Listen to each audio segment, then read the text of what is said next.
Hey everybody, tonight we're debating whether or not socialism can innovate, and we're starting right now.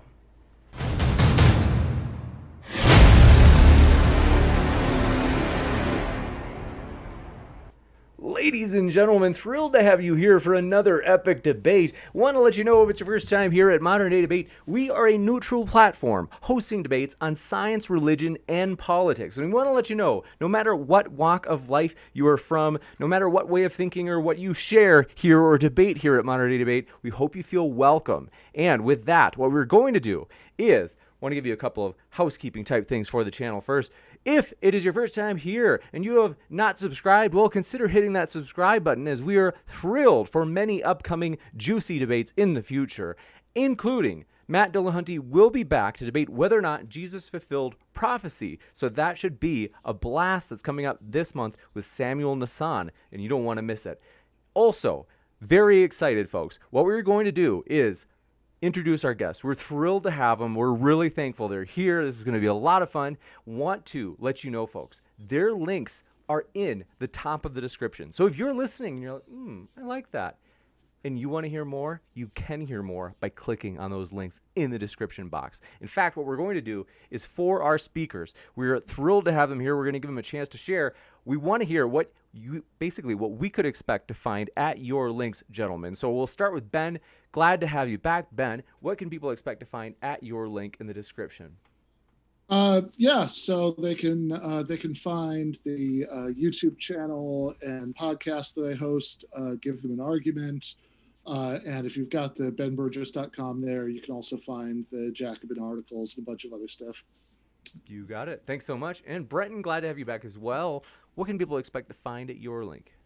Sure. So my name is Brenton Lengel. I am a playwright, political commentator, and the author of Snow White Zombie Apocalypse, the comic series, Ringo nominated.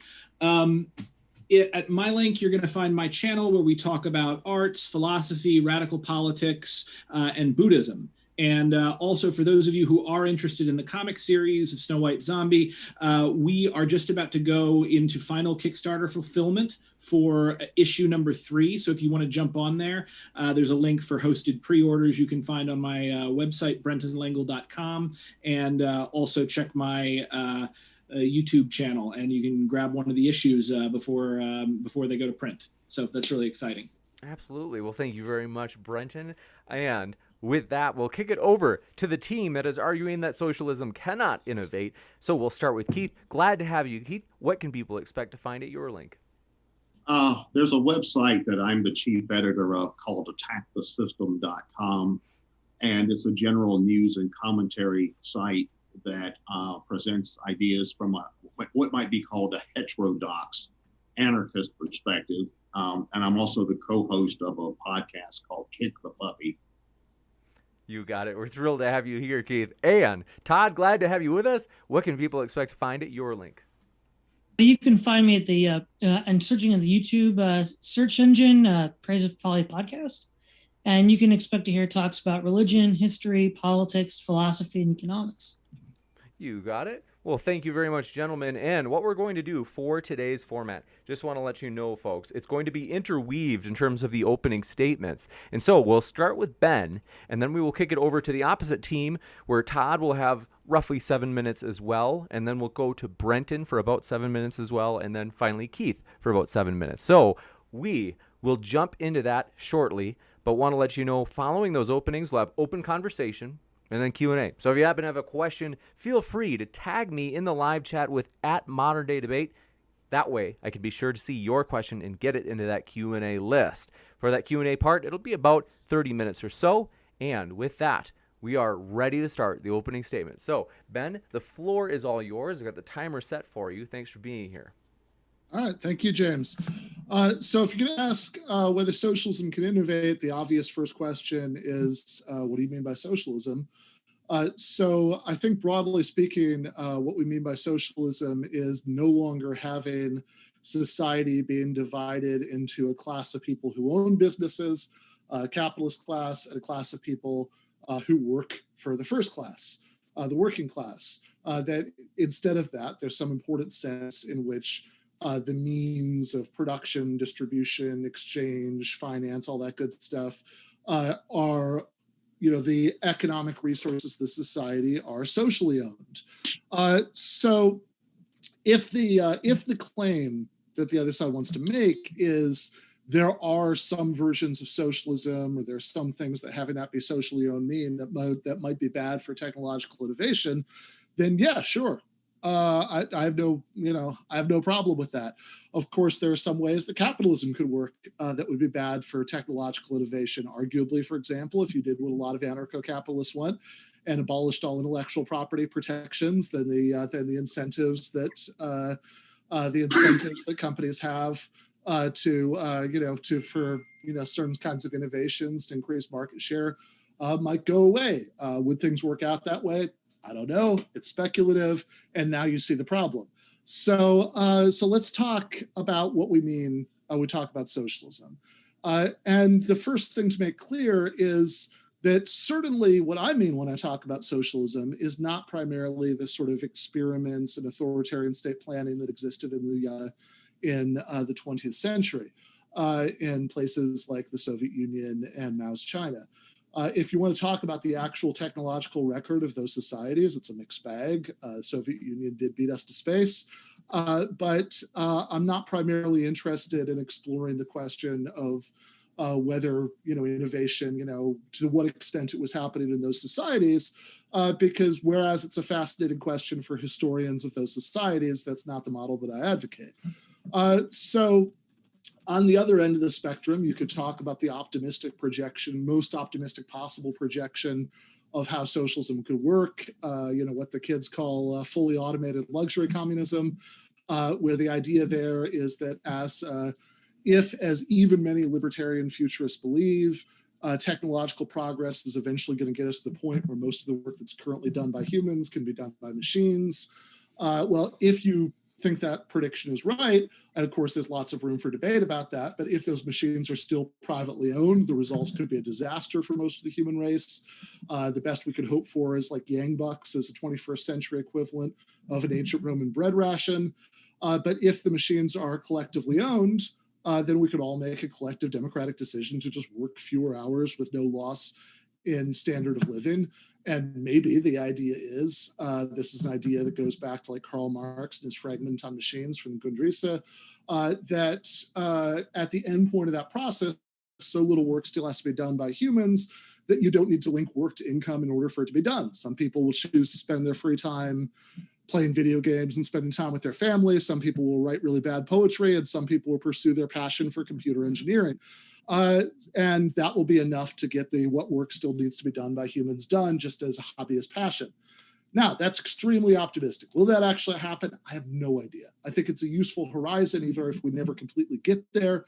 Would technological progress grind to a halt once we got there? If we did, I doubt it, because you have so many people who are potential technological innovators who currently have to spend their lives working in fields or in Jeff Bezos' sweatshops, who would be freed up to make their contributions to society.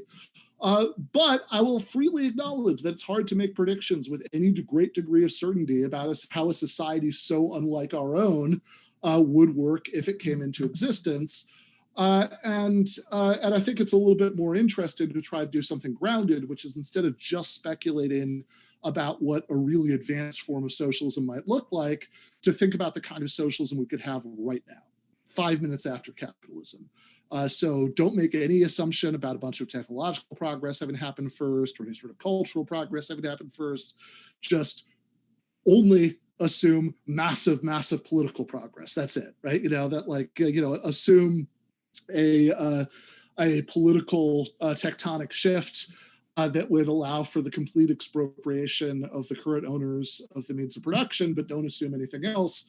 What could that look like? Well, the sort of model that I've talked about, I have an article in Jacobin about this called Capitalism Is It Working? But what would effective socialism look like, or something like that? working on a book about this. You can read Bhaskar Sunkara's Socialist Manifesto, the first chapter where it gets into this. But basically, if you want to know how you could have a functioning society without a capitalist class, without this separate class of people owning but not working in the means of production, then you could just take elements that already exist in real life.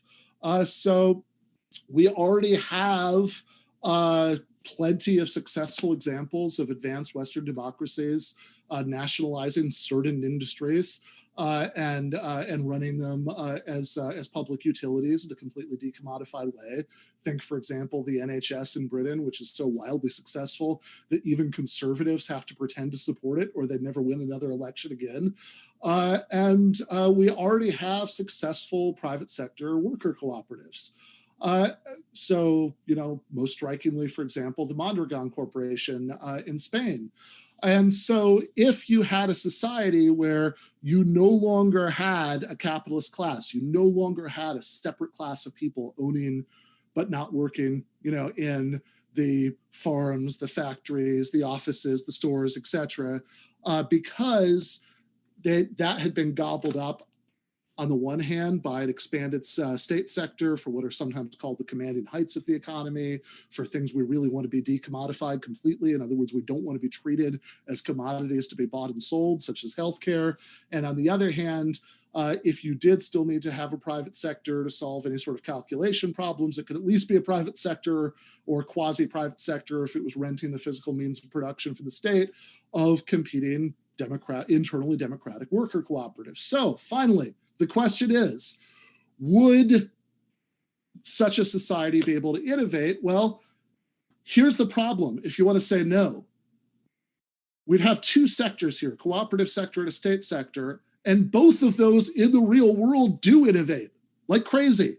So the Mondragon Corporation does lots of technological development. In fact, companies like Microsoft and General Motors have partnered with them because they're so good at it. And the state sector does tons of innovation. Look at how much technological development happened, how quickly during World War II. We basically got atomic weapons and radar, over the course of just a few years. The fact that we're doing this right now on the internet, which was an invention of the state sector, from DARPANET. The fact that in all of our phones we have GPS, which is again was originally developed, by the state sector, strongly indicates that yes, it can. So if by innovation we mean technological innovation, technological progress, then yeah, the record's pretty clear. If we have a broader, somewhat looser definition of innovation, that's about like just entrepreneurial creativity, then if you want to argue that the society being described could not have that, then you need to explain what about market incentives is different in a market sector of worker cooperatives or a market sector of regular capitalist businesses, and good luck to you. Thank you very much, Ben, for that opening statement. We will kick it over to Todd. So kicking it over to the opposite team now for about 7 minutes, roughly, as well. And so, Todd, the floor is all yours. All right. The labor theory of value is central to the economic analysis of socialism, especially with regards to the theory of exploitation. But does the LTV provide a solid basis for a comprehensive analysis of political economy? The main problem I see is that it cannot adequately account for intellectual products such as art and technological innovation. A central component of the LTV is socially necessary labor time, which can be defined as the amount of labor time performed by a worker of average skill and productivity, working with tools of the average productive potential to produce a given commodity.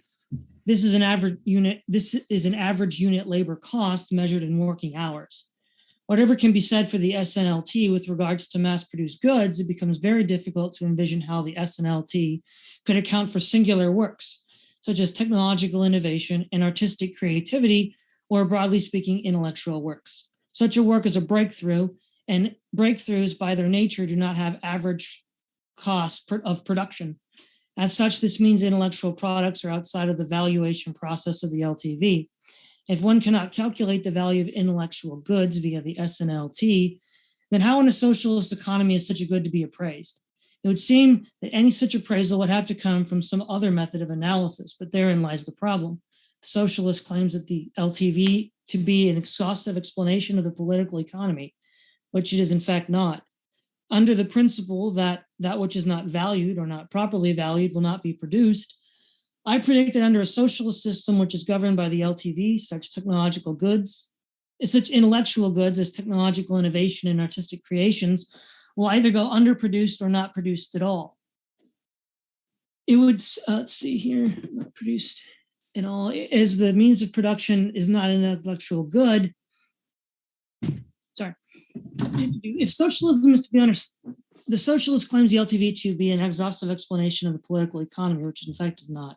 Under the principle that which is not valued or not properly valued should not be produced, I predict that under a socialist system which is governed by the LTV, such intellectual goods as technological innovation and artistic creation will go underproduced and not produced at all. This critique is also applicable in a broader sense. If socialism is to be understood as the democratization, then we have the problem of diseconomies of scale. In a diseconomy of scale, for instance, each increase in production, there is an increased unit cost. For our purposes, an opportunity cost. Let's say you want to tell a story in 2 hours, all well and good, but what if 2, 3, or 4 in the same amount of time? You will have less time to devote to each story, making them all weaker than just 1 2-hour story. This leads to a scope problem. In a traditional society, you really only have one interest to consider in the context of creating art, a tiny aristocratic elite that more or less shares the same values across time and between nations. Think ancient Greece and medieval Europe. This allows for the specialization and focus. You only have to keep a small cohesive group satisfied, which allows for clear norms of method and message. If you have a democratic art scene, then you have two problems, the problem of genres and the problem of ideologies. In order to cast the widest possible net, you will have to include as many genres and ideologies as possible to get as many people as possible to take notice of your work. The problem being is that genres and ideologies are contradictory. Imagine a brooding psychological action film mashup or a thriller romantic comedy. It just won't work. If you leave out people's ideologies and they complain, why have you left me out? This wide casting of the net prevents people from having a prescribed method, form, and message, reducing the content to an incoherent mess with no message or structure. Thus, we see that the mission creep of democratic taste leads to a diseconomy of scale in the arts, which will in turn lead to an underproduction at best of quality art. If by democratizing the workplace you enfranchise those who own the means of production, what about those sectors of the economy where the producer need not own the means of production? For example, a theoretical mathematician, his job is to discover mathematical breakthroughs, but that job does not require ownership of capital. Since there is no SNLT account of a breakthrough, how could a theoretical mathematician in principle even be properly valued? If he cannot be compensated by some LTV calculation, how is he be compensated? Will he be compensated at all? What if he is compensated at a higher rate than workers or at a lower rate than workers? Who decides? This is not clear. History bears out what these theoretical predictions describe. We see historically in 3 test cases of the USA versus USSR, West Germany versus East Germany, North Korea versus South Korea, the socialist economies generally severely lagged behind their capitalist competitors. For example, during the Cold War, in nearly all cases, the USSR was 1 or 2 steps behind the US military and armaments innovation and 2 or 3 steps behind in consumer goods innovation.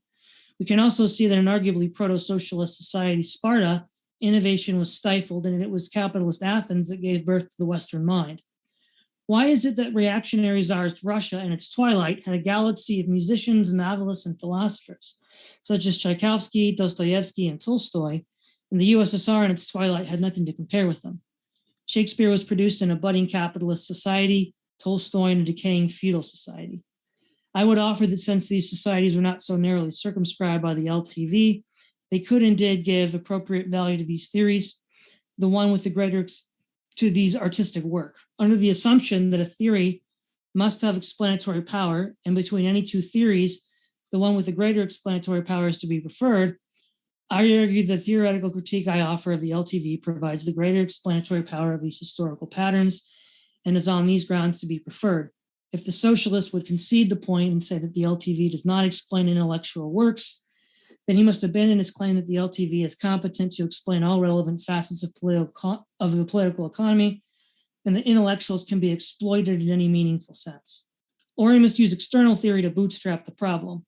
This creates another issue. Is socialism enough? If the core economic assumption of socialism is not enough, then the socialist must appear to something outside of socialism to fix it. How is that then different than the neoliberals bootstrapping the problem of income inequality by post hoc taxation and redistribution? I would argue not at all. Socialists seem to have a dilemma. You must either accept the limitations of the LTV and abandon the idea that intellectuals can be exploited for their work, or the socialist must admit the LTV is not enough and fall into the neoliberal trap of post hoc bootstrapping. That's it. You got it. Thank you very much, Todd, for that opening statement. And we will kick it over to Brenton for his as well. The floor is all yours, Brenton. Thank you. So the topic tonight is, can socialism innovate? Which is just about the easiest slam dunk of a topic I can imagine. Because socialism is an economic and political system created by humans. And humans not only can innovate, but I would put forth the proposal that not innovating is actually harder for people than simply going with the flow and not coming up with the next new thing. For proof, you only have to look at human history and consider the wonders of arts, creativity, mechanics, science, and culture that have been produced by every group of humans performing every type of labor under the sun. I mean, the ancient Romans quite nearly invented the steam engine. In 50 CE, a mere 50 years after the birth of Christ, the aptly named hero of Alexandria designed and built a machine that functioned as a rotary engine. He used it to open doors and pump water, and even had plans sketched out for another contraption that used a design almost identical to modern steam turbine blades. He only had to put two and two together, and the ancient Romans could have been cruising around the Aegean in literal steamships. And that's just the Romans. Vikings and Polynesian sailors were crossing the Atlantic and Pacific Oceans, respectively, and discovering the very continent that we now find ourselves on 500 and 800 years before Europeans ever made the journey. The Chinese invented gunpowder in the year 900, and nearly a full 2,000 years ago, the sub-Saharan Africans were smelting metal tools and weapons in furnaces that were 752 degrees hotter than those produced by contemporary Romans. They had also already invented a rudimentary form of aspirin. The point is, if we are to appeal to something as spurious as human nature, and anyone who's ever read Emma Goldman knows that human nature is an extremely spurious thing to appeal to, it would seem that within human nature lies a propensity for creativity and innovation that crosses physical, cultural, and chronological borders with astounding regularity. And one can argue that man is at his most human when he or she is engaged in the act of creation. This type of behavior was even noticed and studied and remarked upon by Karl Marx himself, who wrote of this tendency as part of man's Gattungswesen, or species essence. In Estranged Labor, he writes, "It is true that animals also produce. They build nests and dwellings like the bee and the beaver, but animals only produce for their own immediate needs and those of their young, and only when immediate need compels them to do so. While man produces even when he is free from physical need, and truly produces only in freedom from such need, and also in accordance with the laws of beauty."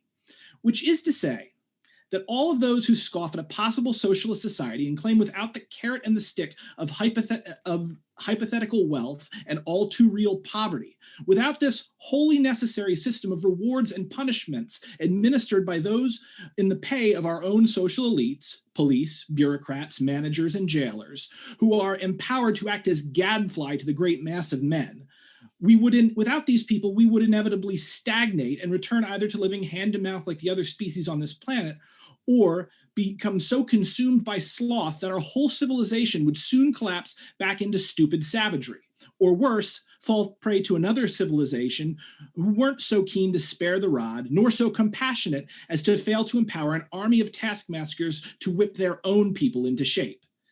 This is certainly a compelling, if entirely self-serving fiction that our popular propaganda has advanced since at least the 18th century, and well before, in fact. Don't forget, it was the Catholic Church that made sloth a mortal sin, as if an order of priests were necessary to preach the virtues of labor into the peasantry.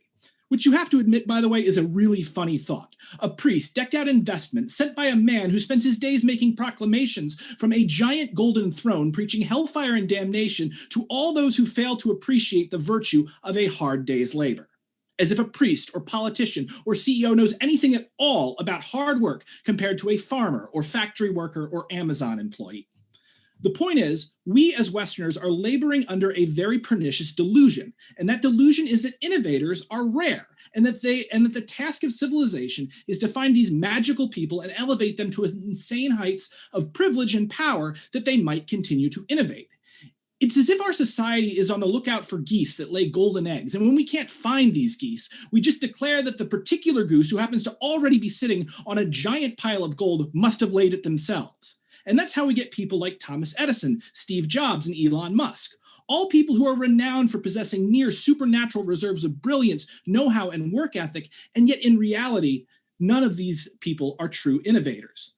Thomas Edison, arguably the best of the three, didn't even really invent the light bulb, and was more like a CEO who bought a building and filled it with other better inventors, and then just told them, innovate. And when these inventors did, he as their boss and the owner of the franchise took credit for their work.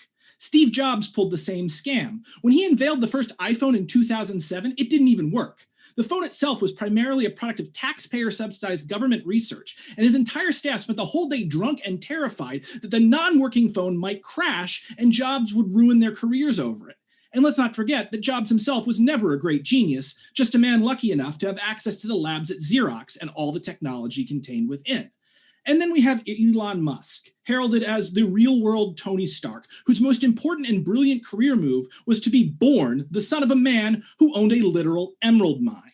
And it was those emeralds, and not any particular genius, nor amount of hard work, nor great reserve of discipline, that put Musk into the position he is in today. You see, we have this idea that genius and creativity are exceptionally rare characteristics, and this is simply not the case. Rather, human creativity is broadly distributed among the species, but the opportunity to express and realize that creativity is not.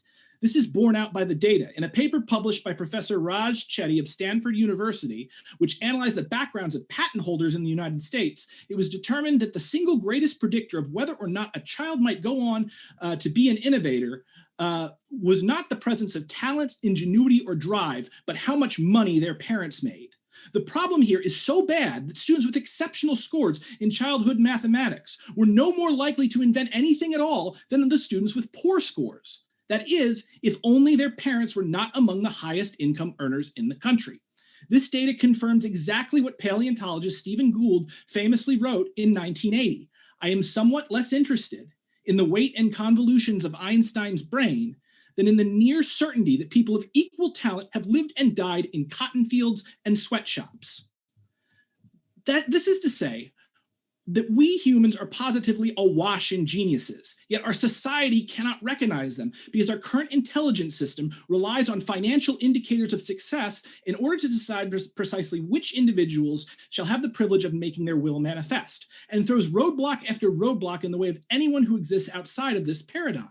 What socialism will do, which can be broadly understood as an economic democratization of vital industries and resources, i.e. worker ownership within the context of an economy that is not beholden to the demands of profit and loss, which in simpler words, the whims of a tiny class of elites who earn their money not by the sweat of their brow, but by speculative monetary investments. Socialism will free millions, if not billions of humans from this economic bondage. And with their liberation, an ocean of creativity will be unleashed in the forms of artistic, cultural, and scientific achievements, the full extent of which, even in our current age of rapidly increasing technological wonders, will likely be unfathomable to us. The fact is that democracy, unlike monarchy and dictatorship, is grounded firmly in the principles of evolution. And as such, the more democratic and participatory we can make our intelligence system, the more each member of society will have the opportunity to bring their unique skills, talents, and perspective to the great collective social work of human society. The more fully we all benefit from their contributions. In short, socialism, as our next major economic and political system, will ensure that we won't have a single Albert Einstein, but instead thousands, if not millions of Einsteins, who are no longer constrained by the drudgery that is the current reality of being forced to work for the capitalists.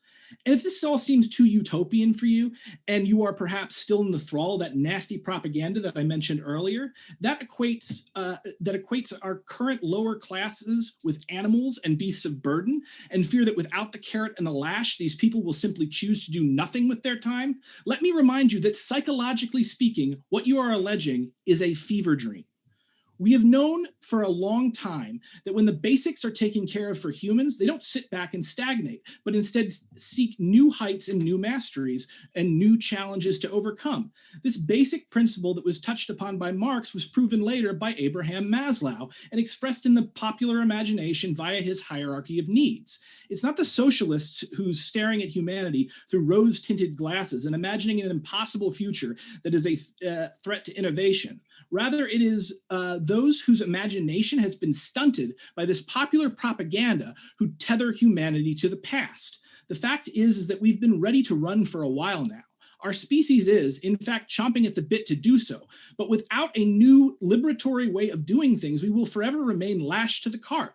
And so what's most important here, with all of the problems that we face in the 21st century, is that we as a society find a way to get out of our own way. And the first step towards doing that is to transition to a socialist economy. Thank you. Thank you very much, Brenton. We will now kick it over to, for our last closing statement. Thanks, everybody. We're going to move into open discussion after this. This is from Keith. Thanks so much, Keith. The floor is all yours. Well, when I was preparing my opening statement, I thought I would start by explaining what my actual views are. And after listening to the other opening statements, I think I was right to approach it in that direction, because while I don't really disagree with a whole lot I've heard so far, but I do think we probably have some disagreements on what socialism and capitalism actually are. And I also, just for the sake of interest, I want the listeners to know that they're not, that Brent and Ben are not debating Ben Shapiro here. So I do want to differentiate my views from those of, say, a free market conservative or a right libertarian or somebody like that. So I'll provide just a general overview of what my actual approach to political economy is. First of all, I reject any kind of singular determinism, but if I had to be some kind of determinist, I would be a political determinist, because I think the distribution of political power and military power and the power to engage in coercive violence generally precedes most other forms of social organization and most other features of social organization.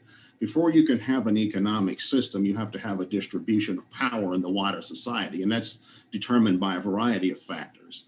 Another feature of economic life are the natural features like geography and topography and climate. There's also human capital, things like the level of health and education and things like that are found in a particular society. There's also the cultural values and the social norms of a society, which interact with economic actions and shape economic outcomes. Now, in terms of my wider view of human beings or what human society is, I generally, with some qualifications, agree with Hobbes or perhaps Machiavelli that society is largely a collection of conflicting groups and individuals that are pursuing their own interest, and that rent seeking is an inevitable feature of social life. Now, that's not to say that humans don't have a cooperative side as well, but that's hardly the sum total of what human beings are, what human beings do. I'm also a moral skeptic. My perspective is not about who is most moral, but I'm just simply interested in how do things work. For example, the idea of total equality may sound moral in theory, but does it work? Is it possible? Maybe it is, maybe it isn't. I also hold to power elite theory. I'm not a Marxist. I'm not a Keynesian, or those are the two dominant paradigms among liberal and left opinion. And then I'm not an Austrian economist or a neoclassical economist either. Those are the two dominant paradigms on the right. So I'm none of that. As I said, you're not debating Ben Shapiro here. What I do believe, though, is that the state, the ruling class, whatever you want to call it, are the full range of power elite institutions, not just the political government. The analogy I would make would be to the Middle Ages. In the Middle Ages, the ruling class was the church, the aristocracy, the royal dynasties and all of that, the military. And it's the same way in our modern societies. Instead of the royal families, we've got these political dynasties, the Bushes, the Clintons, the Trumps, whatever. Instead of feudal manners, we've got these mass corporations. Instead of the church, we've got the media and the universities, and we've still got the military. So not a whole lot has really changed in that regard.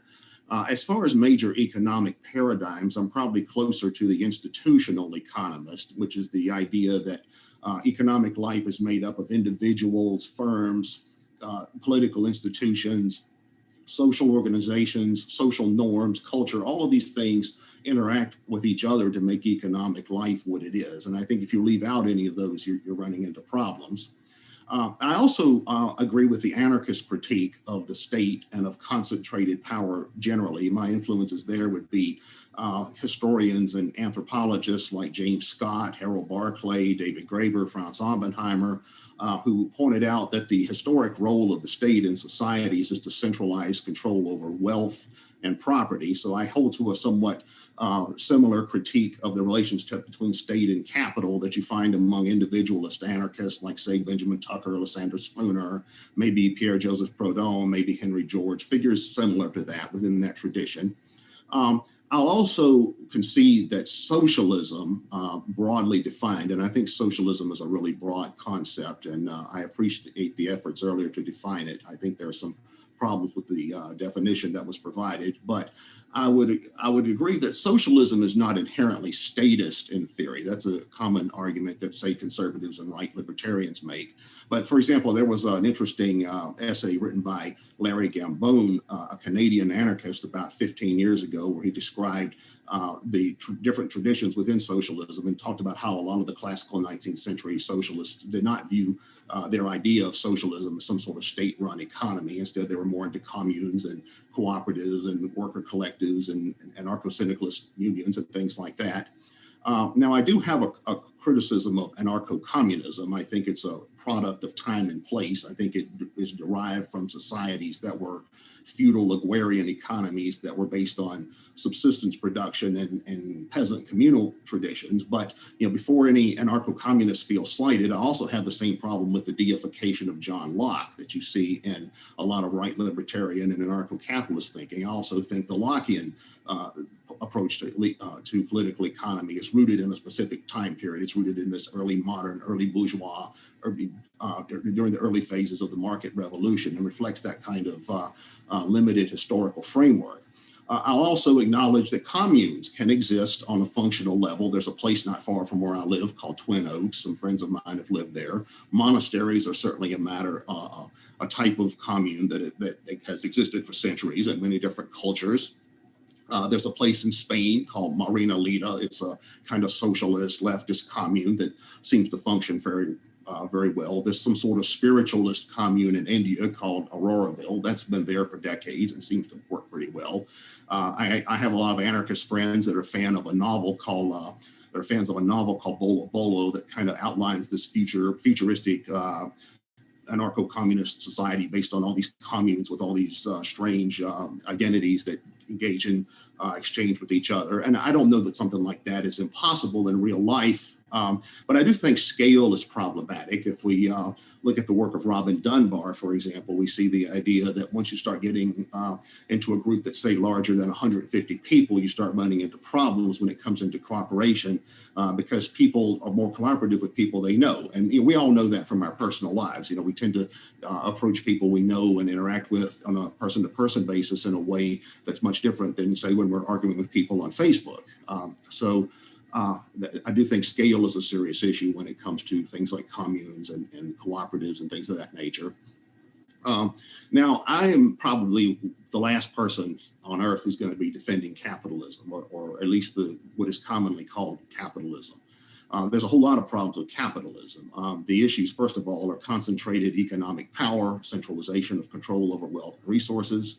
I don't think capitalism, at least as commonly understood, could exist without the state.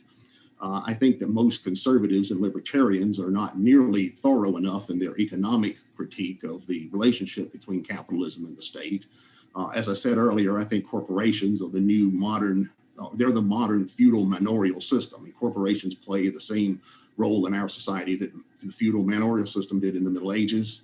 I'm also not one of these property rights fundamentalists. Property rights to me is a social construct. It's like table manners. It's like different styles of dress, different styles of music. It's relative to time and place. I would also agree that non-state economies do not necessarily have to be market per se, and that economies generally do not have to be market-based. For example, the Incas had a non-market economy. based on a system of exchange between productive units. And I think something like that could even be replicated in an anarchistic sense, like as a federation of monasteries or communes or something like that. But I do see some serious problems with quote unquote socialism as conventionally understood. Most people that I know who claim to be socialist, I think, hold to one of four basic ideas. One is utopianism, the idea of full communism, from each according to his abilities to each according to his needs. I don't, frankly, just don't see that working. There's always going to be rent seekers, as I said. There's also what's commonly called communism, Stalinism, Maoism, totalitarianism, the command economy. I don't think anyone on this panel is in favor of that, so I'll leave that to the aside. Then there's social democracy, which to me is just capitalism plus the welfare state. Calling that socialism, I think, is problematic. 1 minute left. Okay, and then there's democratic socialism, and based on what I know of Ben's work, I think this is probably his viewpoint, which is an expanded public sector with nationalized industries managed democratically by and run by unions. I would submit that in a system like we have in the United States today, we have a system like that. We have there is an industry that is owned by the state, run on a nonprofit basis, and which is essentially controlled by unions, and that industry is called the police. And I'll just leave it at that for now.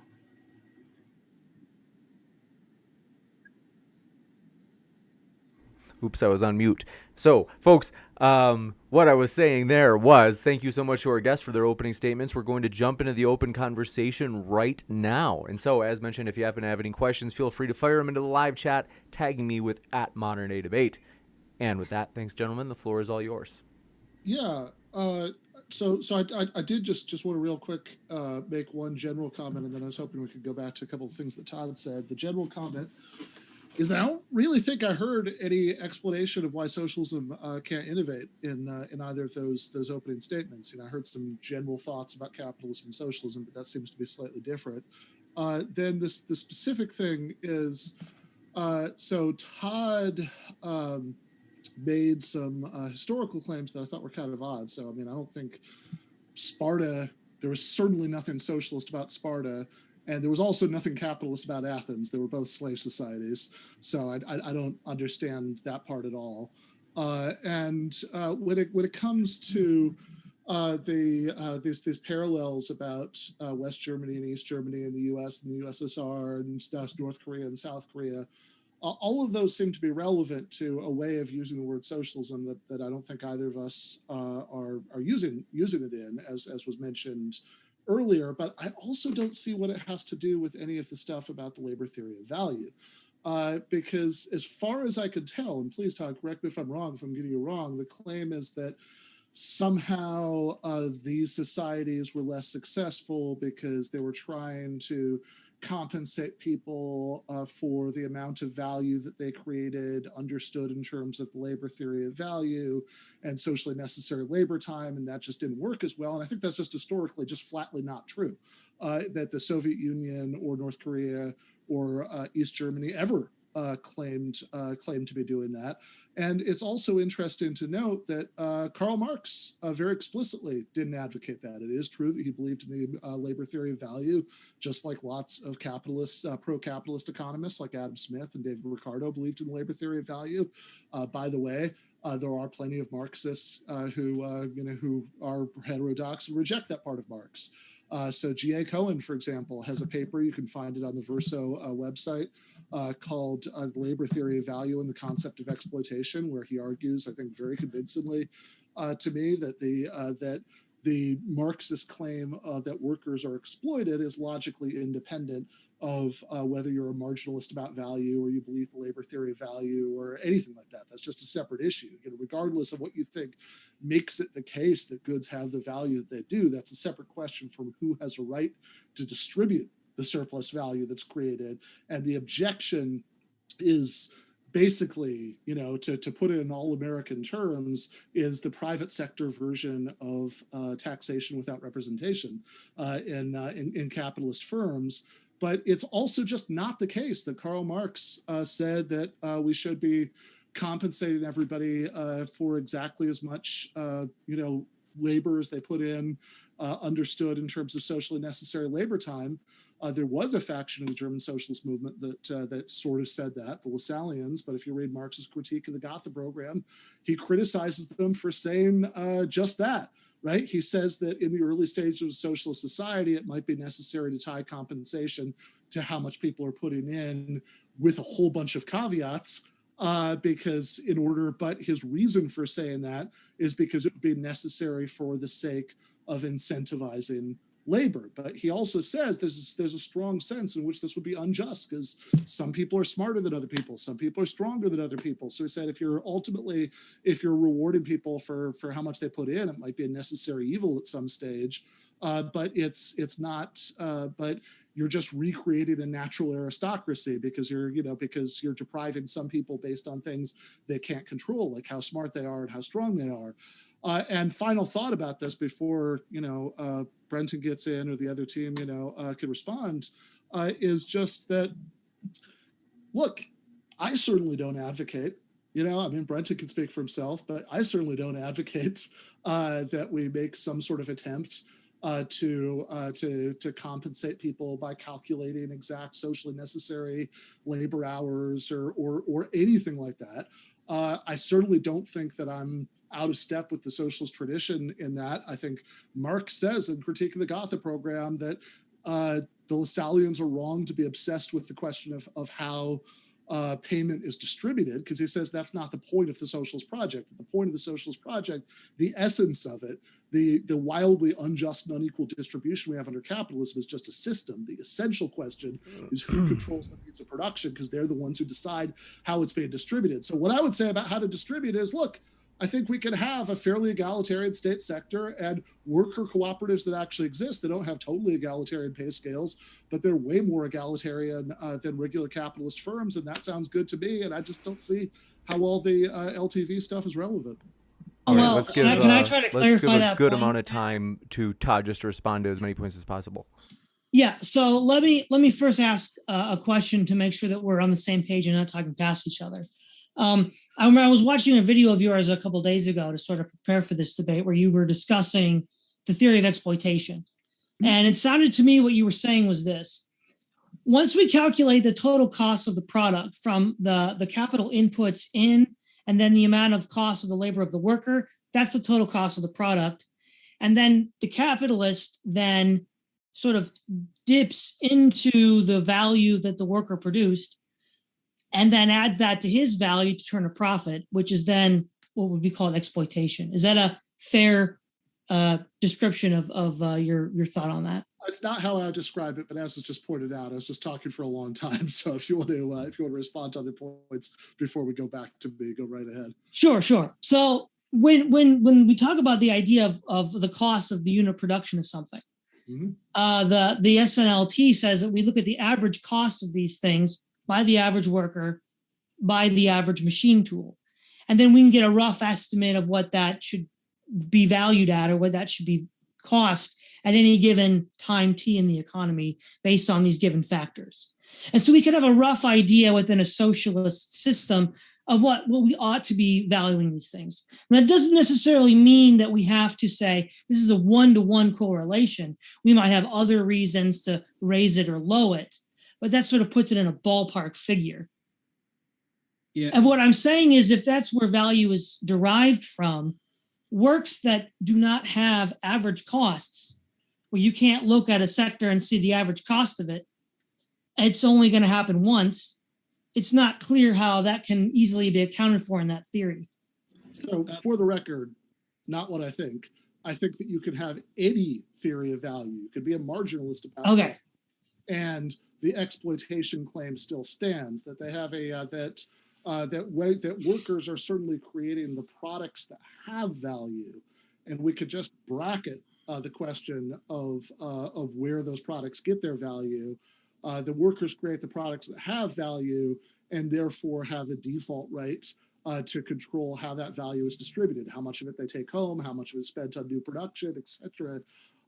And I'm not convinced that capitalists, taking their cuts is legitimate, but that's a normative argument. It has nothing to do with average labor costs or anything like that. Yeah, I'll dovetail on that really quickly, by the way, Todd, because I was surprised to hear this, but about the LTV, but I hear this from capitalists a lot, and I think it's because they get really excited about supposedly LTV disproving exploitation. With looking into the marginalist revolution, because of these older critiques that some socialists are still kind of obsessed with. Because they're nerds, or because they lived at the time of Marx and Adam Smith. But the fact is that LTV versus subjective theory of value, I don't think it in any way gets to the heart of what people are complaining about, because let's say I'm not so much concerned of like what percentage of the workers' labor is being unfairly and unjustly appropriated by the capitalist, as I am the inherent relationship of being an employer and an employee is an inherently exploitative relationship that can never, ever, under a capitalist thing, be equitable, because you have two parties bargaining from systems, from unequal positions of power. And to a certain extent, to say to what Keith had said, you won't ever have perfect equality, but that doesn't stop you from trying to make things as equal and as even and as fair as possible, within the realm of what we can do in an average day as people in a flawed world. So the problem is more when you sign an employment contract with an employer, you are already being exploited, because you and the employer but while you both stand to gain from that contract, the worker stands to gain far less from the contract than the employer does. And the employer risks far less by not signing that worker, because there's always another worker to sign. So, and the worst thing that can really happen to an employer is to lose their capital and become a worker. So when you have that kind of position where one party holds almost all the cards, unless workers do something like unionize or engage in direct action to increase their power against the employer, you will always have a contract that comes down unfairly and exploitatively on one of the parties. So I don't think, even if you did defeat LTV, and I'm not 100% sure that LTV has been completely defeated because it's mainly a philosophical point, I don't think that defeats socialism, and it definitely doesn't defeat exploitation theory. But again, I don't think that this means that we can't innovate. Again, people can innovate in any society. As I pointed out, the Romans nearly invented the steam engine. And then just really quickly on what you said, this is more of a personal thing, but you mentioned that so one of the problems that I noticed in your criticism of entertainment was that the tacit assumption that an entertainer, an artist like myself, has to appeal to the largest audience possible, and that this creates tension like within the work. And it does when the work is for profit in a capitalist economy, when art is not art, but art is a product. But the fact is that an artist like myself doesn't have to appeal to everyone in the world. My work, I would love it if a lot of people really liked my work, but ultimately I just need enough people to locate my work, identify with it, and help to support me so that I can continue to do it. That's really all I need. I don't need everything that I produce to be the next Marvel movie, for instance. It is the will to efficiency and the drive to use art for profit.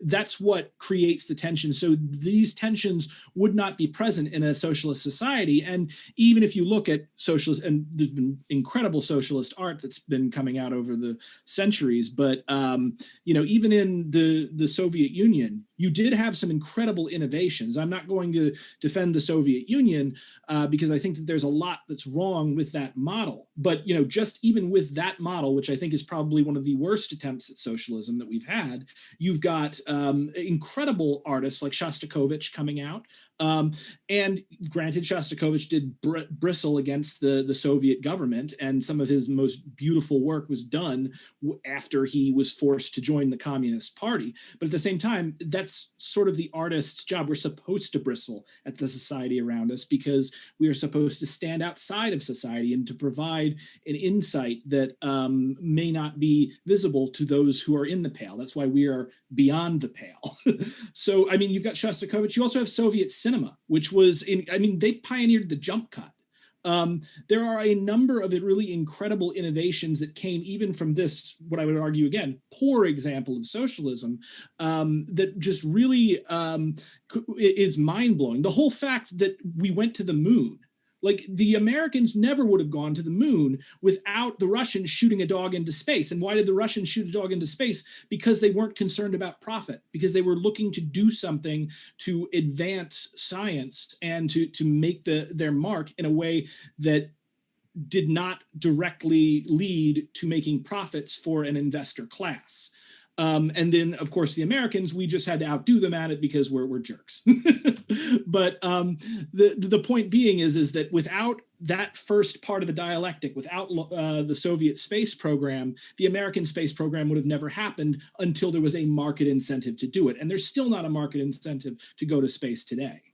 And I would just to put a little bow on something Brett just said. I mean, if you're worried about excessive artistic populism, about artists having to appeal too much to the majority of the population, then which is a problem that you might still have under certain forms of socialism, but it's damn sure a problem you have under capitalism. And if you want to avoid that, then what you want is to find ways to de-link compensation for artists from market forces. And I would suggest that even within the United States, some New Deal programs, did that quite effectively. Certainly the Soviet case, and certainly in principle, you could have, as part of a society with a vastly beefed up, public sector, you could have a vastly beefed up level of state support for the arts.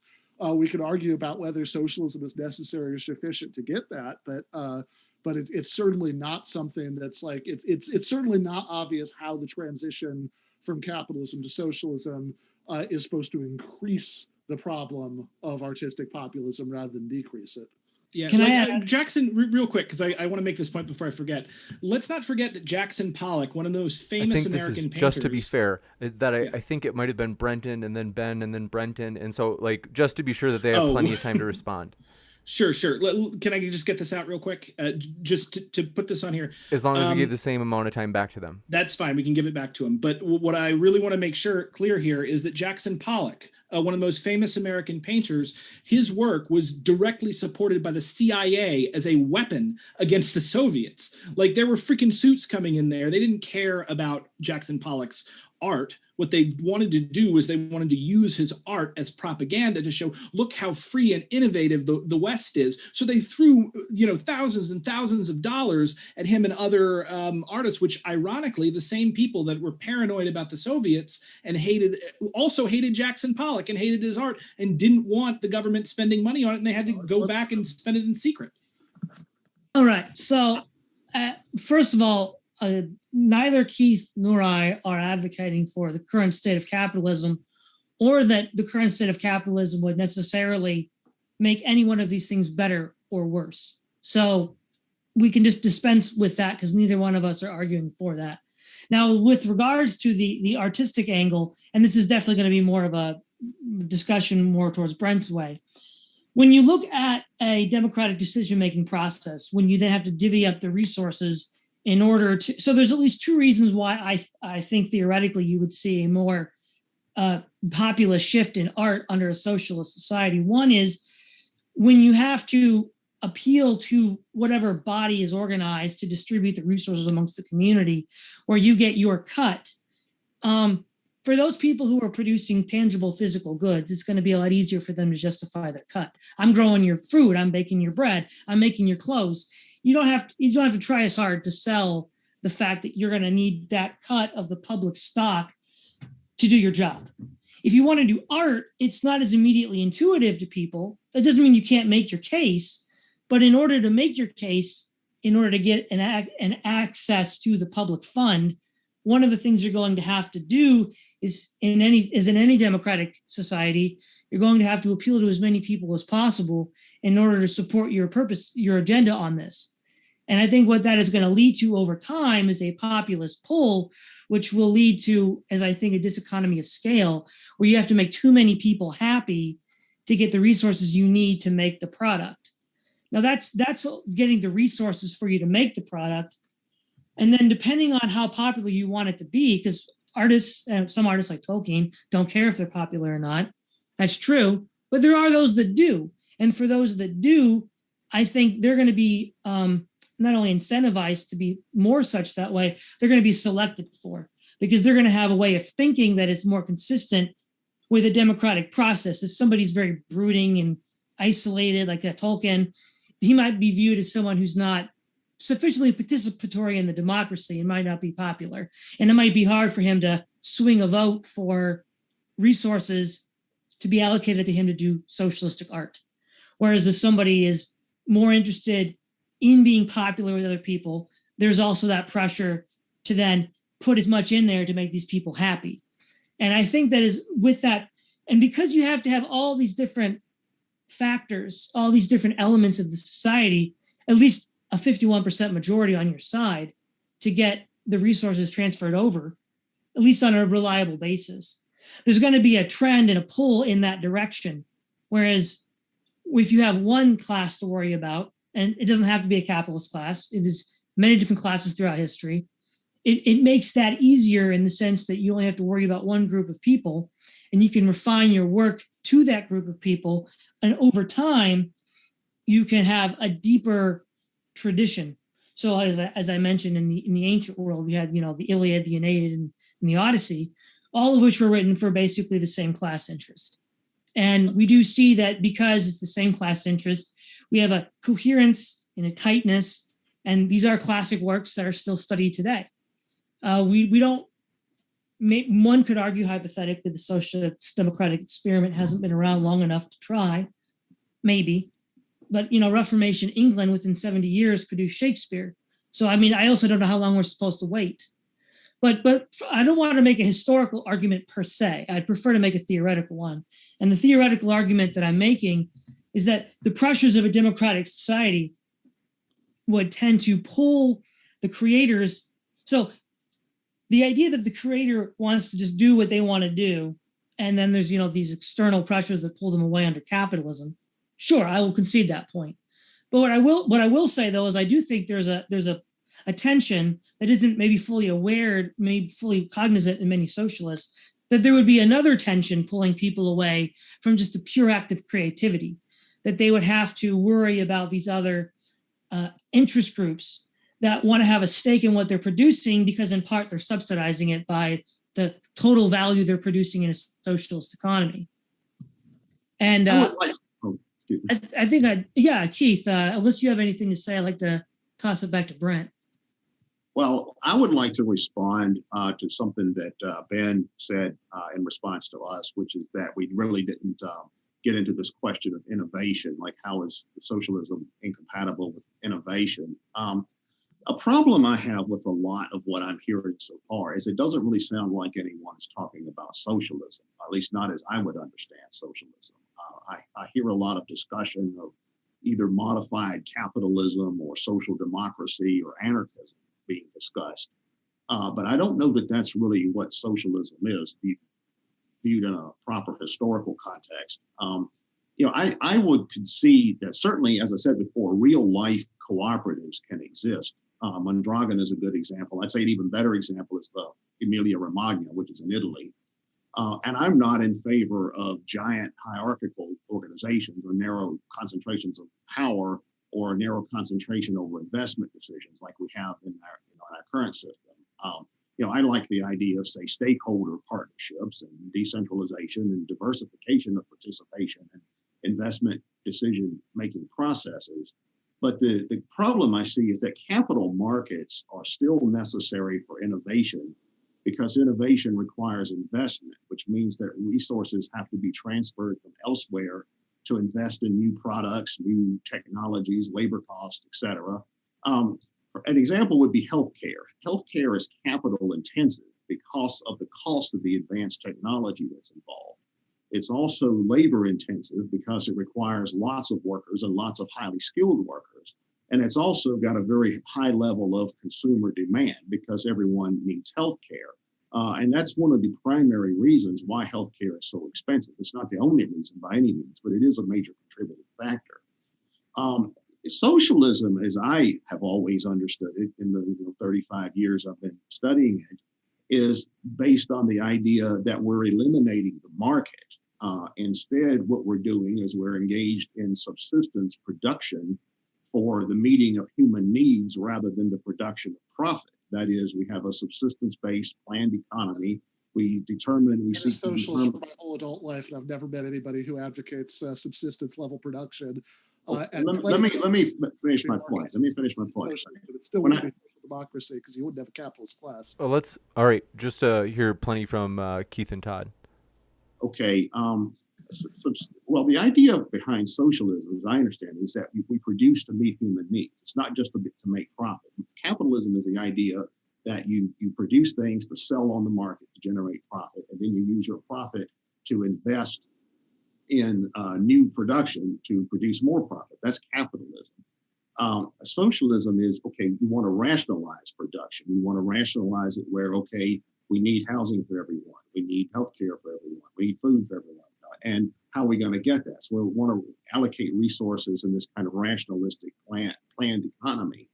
The problem, when I say subsistence, I'm not talking about subsistence of, well, we're just going to produce enough to keep from starving to death, and that's all. I've never met a Marxist, as Ben said, I've never met a Marxist to believe that.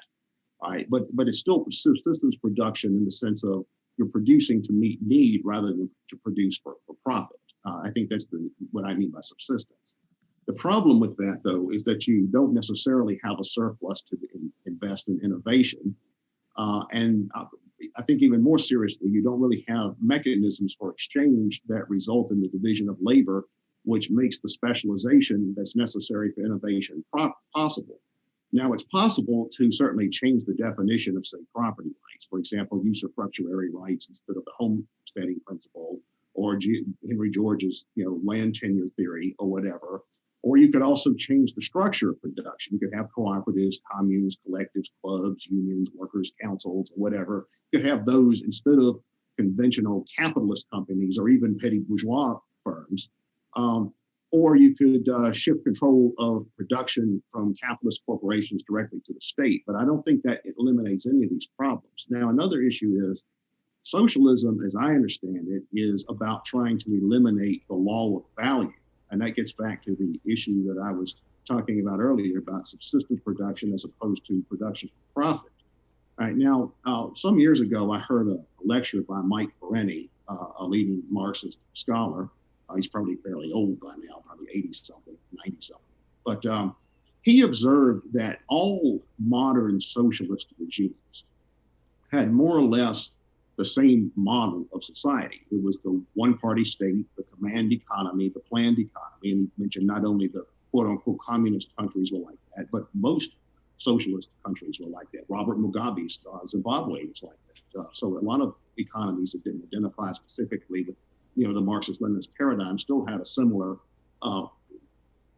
political and economic model. And Perenni suggested that there was a reason for this, and that is, it's what's most workable in that kind of contextual sense, because in order to have an economy, pardon my interruption, because we'll pretty quick we'll go into the Q&A, and so what we might need to do is once we hear from the no position team in terms of wrapping this portion up, we might have to go to kind of our last kind of little responses before we go into the Q&A. Just want to give you a heads up, just because we had a little bit of a late start and we don't want to go too far over our time. I only have about one more sentence. Gotcha. In order to have an economy where the law of value is eliminated, you end up with a rationing system like what they had in the Soviet system. And to have a system like that, you have to have a maximum amount of social and labor discipline. And that's how you get a military model of labor organization and production, like you do and have in these kinds of Marxist-Leninist command economies. So I'll leave it at that for now. Yeah, I'll point something out very, very obviously. There's a reason why a lot of states that were supported financially and militarily by the USSR took on aspects of the political structure of the USSR, and that's because the USSR was arming them. I'd also say this idea that Robert Mugabe, if there's anything socialist by any definition about Robert Mugabe's Zimbabwe is extremely odd. It's not only, it's not like there's no most people in that country work for regular capitalist employers. I mean, you certainly can't say social democracy isn't socialism without saying that's not socialism. And again, what's being advocated here, there's a very clear definition that we started with at the beginning of the debate of socialism. And what's being advocated is not social democracy, even if you have, and there are several decades at this point of branches of socialist theory that advocate some form of market socialism, or think you'd have to at least start out with some form of market socialism. But what makes it socialism and not just social democracy is that you don't still have a separate capitalist class owning the means of production. Two really quick things I wanted to say are, one, just to go back to think about artistic creativity, Todd gave us a sort of a priori speculative reason to think that you'd have more artistic populism under socialism. But if you look at actually existed state support for the arts, as conservatives are constantly complaining about, it goes in the opposite direction, that's what enables art that often offends mass taste, is delinking it from the market and having something like the National Endowment for the Arts that has its own procedures for giving it out that don't depend on popularity. I think under socialism, you'd have much more of that. I also want to go back to an important claim that Keith made at the end of his opening statement, which is that like police abuses say something negative about democratic socialism because the police are publicly owned and because it's unionized. And I'd say that of course, sure, we could pick out the police. We could also pick out Medicare.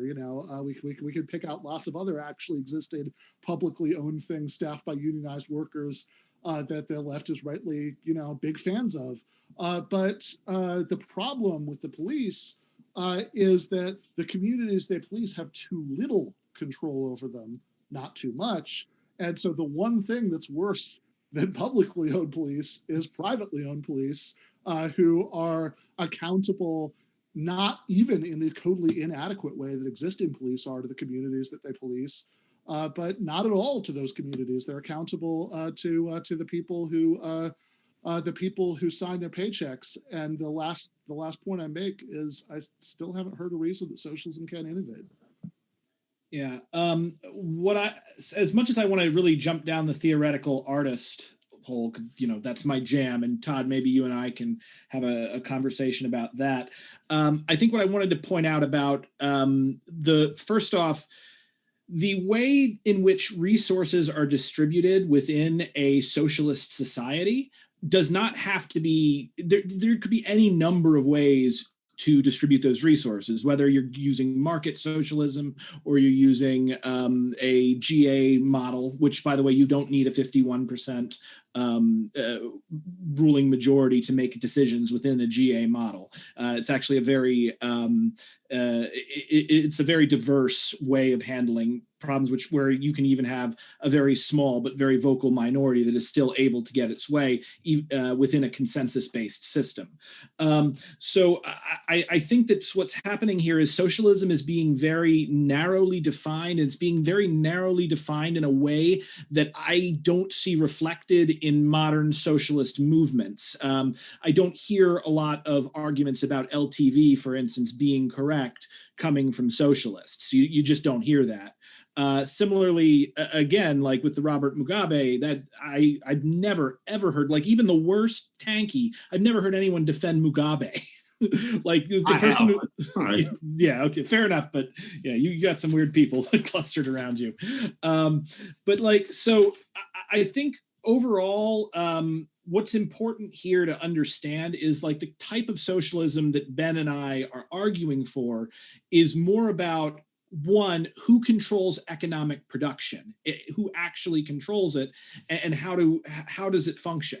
There's been a lot has been said about not having profit, but it's very important to understand, like in an economic context, not having profit does not mean that you don't have a surplus. It means that you are a lack of profit in an economic sense is a lack of money that is in that surplus that has been earmarked to be sent to a class of investors. Nonprofits can make a ton of money. And I'm not saying we build a thing of nonprofits. Nonprofits can make way more money that they put out than they take in. The difference between a nonprofit and a for-profit corporation within the United States right now is that the nonprofit does not hand that profit over to a board of directors. Rather, they take that money and they, one, give it to their employees, and two, use it to invest and continue in the work that they are doing. So in a nonprofit-driven economy, you can still have organizations, assuming we're still using money, that take in a huge surplus because what they're doing is something people really identify with and want to see more of. And they can then take that money and roll it over into more of their work and into more innovation. So a lack of profit does not stifle innovation. And in fact, I would go as far as to say that profit-seeking behavior itself stifles innovation, because good is always going to get about the same rewards as great. And at the same time, it's going to cost a lot less. There's only so good of a sandwich someone can make. So a mind-blowing sandwich will probably cost about the same as a okay sandwich. So I'm going to say overall, I don't think a lack of profit is going to be what's going to stifle innovation within a socialist society. So Keith and Todd, we can give you each a quick response back, and then what we'll do is go into the Q&A. So Keith and Todd, the floor is yours. Okay, Keith, why don't you go first? Okay. Well, I could say a lot of things in response to what's been said. And once again, I think a lot of it comes down to terminology, because we seem to have different conceptions of what socialism is. But I think I would go a bit further, though, and start and offer some other social science insights, because the problem that I see with any kind of system, whether you call it socialist or capitalist or whatever, is, first of all, the idea behind democratic socialism, as I understand it, at least, is that you've got mass democracy. It's the people's state, it's the people's economy, and all of these kinds of things. The workplaces are democratic. Something like, I suppose something like Walmart would be nationalized and put under workers' control with some sort of democratic council or something like that. I mean, I'm familiar with some of these theories, but I think that some other issues come into play that I don't really hear being addressed by most socialists. And that is, one of them is the 80-20 principle. The social scientist, Wilfredo Pareto, had the idea that in any kind of organization, about 20% of the people who in the organization do about 80% of the work necessary to sustain the organization, and that 20% of the members of an organization tend to dominate the organization. There's also Michael's insight about the iron law of oligarchy, that organizations tend to become oligarchies the larger they become, and the bigger your organization, the more oligarchical it's going to be. There's also Mosca's insights about the circulation of elites, that in institutions, you see people who are elites in one institution circulating as elites in other institutions. There's also the role of culture, social norms, ideological superstructure, and the ways in which those shape economic life. I mean, Marx recognized that. Sorel, some other socialists recognize that. There's also the question of regulatory capture. That's a major problem when you start talking about state-run industries and things like that. There are critics of that that go all the way back to the progressive era, like Charles Beard and thinkers like that. There's also the question of the role of the state in society. I mean, to me, I agree with Weber's definition of the state. The state is an institution that exists to have a monopoly on violence, and the state is a bureaucracy that takes on an institutional life of its own, that has its own institutional interest, aside from that of whatever its official purpose may be.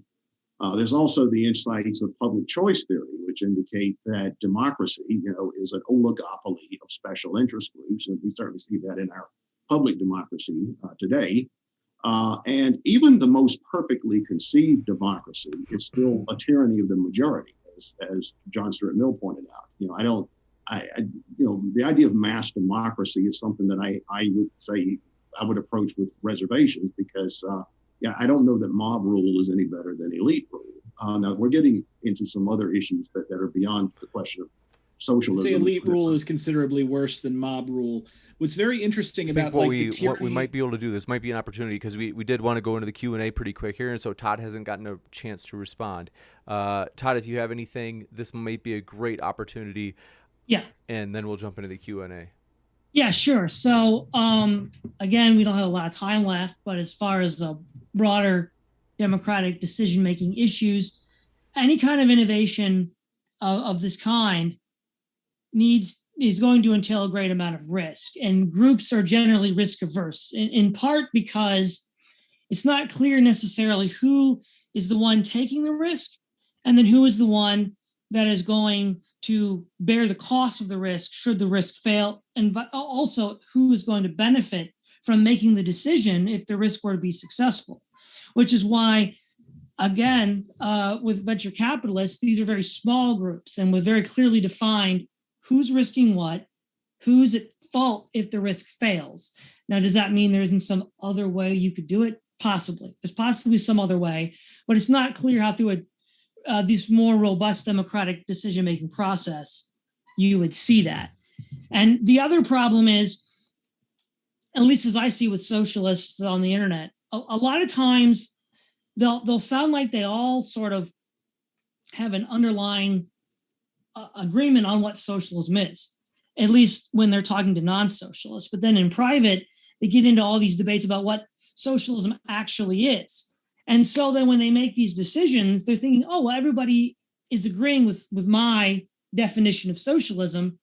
But then what we see is that, no, they actually don't. And when it enters into a revolutionary phase, you get into all of the circular firing squad of something like the Russian Revolution, or the Mensheviks and the left SRs and the Bolsheviks. Say in 1916, they're like, oh yeah, we all have the same definition of socialism. But then as they gain more and more power and they're not defining themselves against some other group, then it becomes clear that what they all thought was socialism was different, and that they were actually in fact incompatible with one another. And so a lot of these problems converge. And so then we have a difficulty of taking risky ventures. Now, if it turns out that it is the case such that these works are risky and groups are risk averse, unless some intentional method that I've not seen provided is produced, then we're not likely going to see such innovation.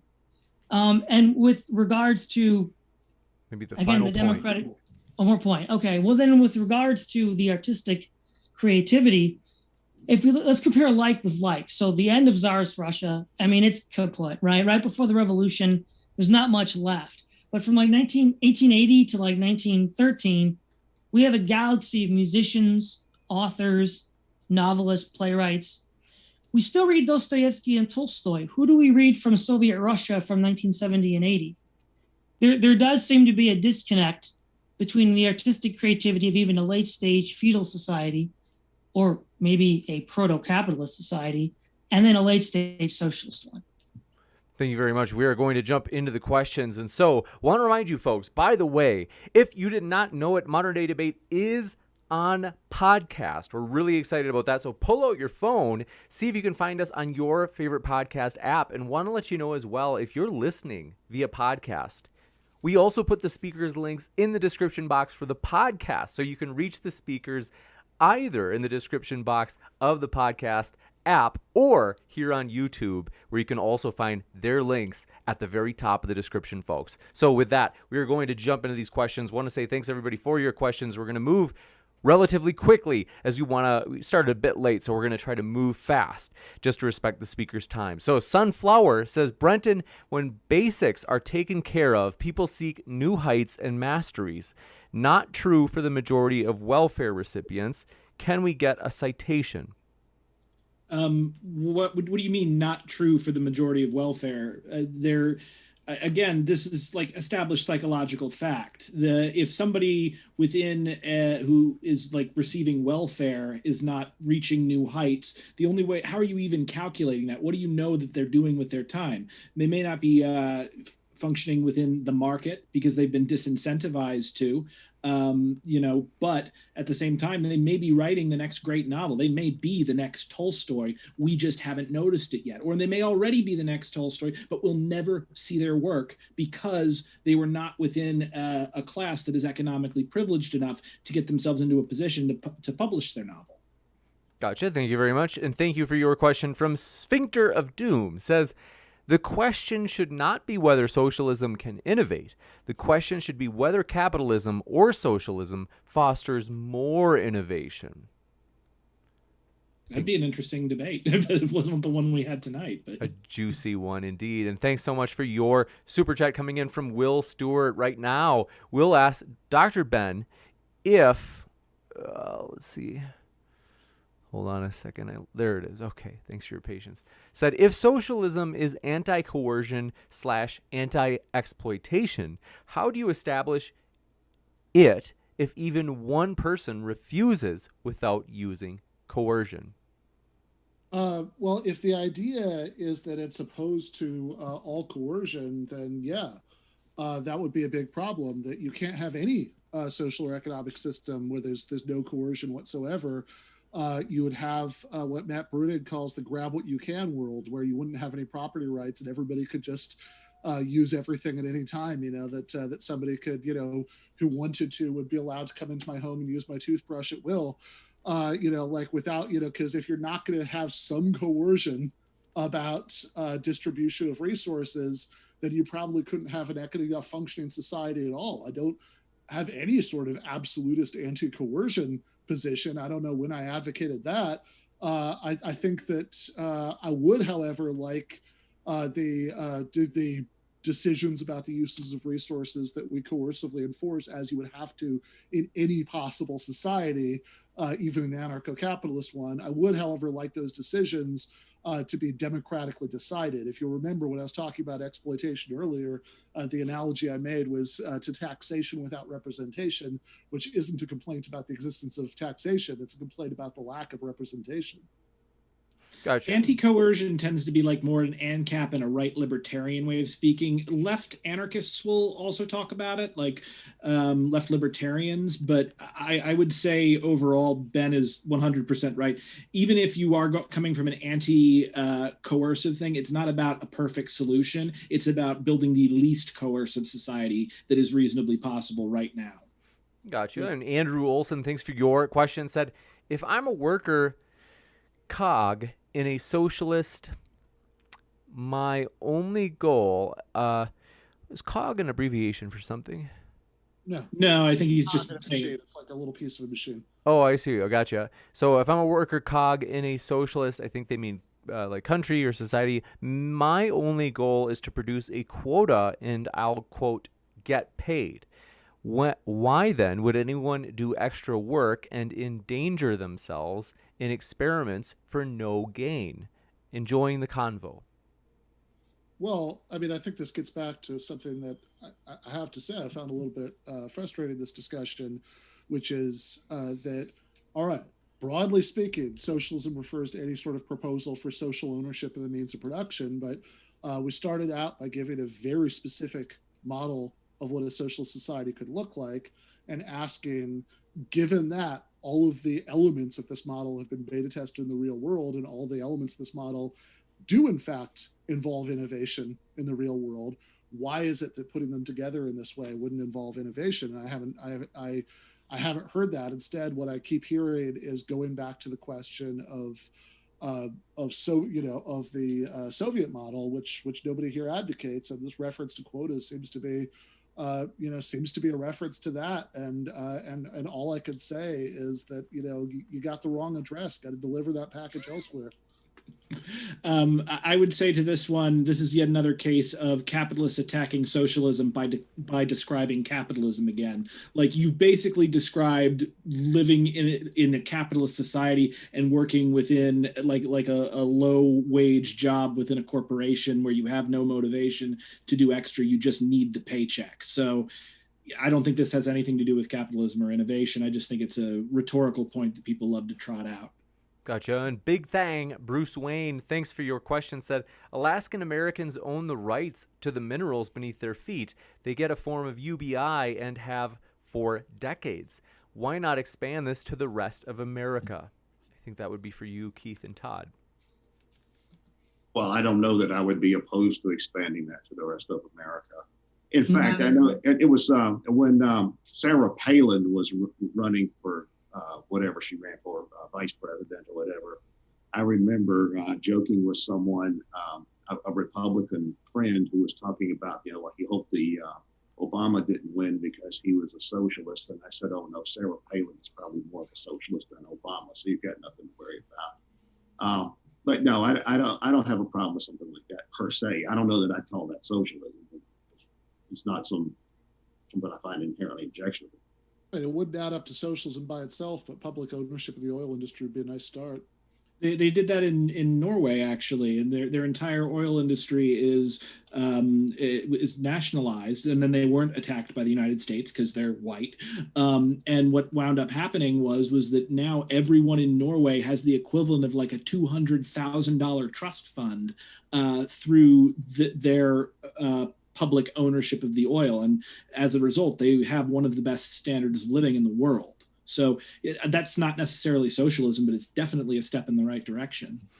Gotcha. And Colorado Biker Prepper says, for the panel, so I think for each side, what about the conflation between communism and socialism? I mean, I think both of those terms have been used in lots of different ways historically. What somebody like Karl Marx or Frederick Engels, or for that matter, anarchists like Emma Goldman meant by communism is pretty close in a lot of ways to what I think Brent and I mean by democratic socialism. And of course, lots of societies that had models that I wouldn't agree with at all have used the word socialism or use them interchangeably or whatever. So, I mean, I wouldn't get too hung up on labels. The question is, what do those labels signify? And if what's being signified is the Soviet model of a undemocratic command economy, then all I could say is that's not what that's not what I advocate. If what's being signaled is some form of workers' control of the means of production, then yeah, that's what I advocate. I don't really care what we call it. Workers' control by any other name is just as sweet. I love that you quoted Shakespeare there. All right, so it's like I would consider myself a small c, anarcho-communist, or at least that's what I'm most interested in. I'm also interested in aspects of democratic socialism. The distinction between socialism and communism to me is that socialism is worker ownership over the means of production within an economy that is decoupled from the laws of profit and loss. It's an economy that's not functioning primarily to bring profits to an investor class. Communism is a classless, stateless, moneyless society in which the means of existence are collectively owned by everyone within that society and operated and controlled by the workers who physically possess them.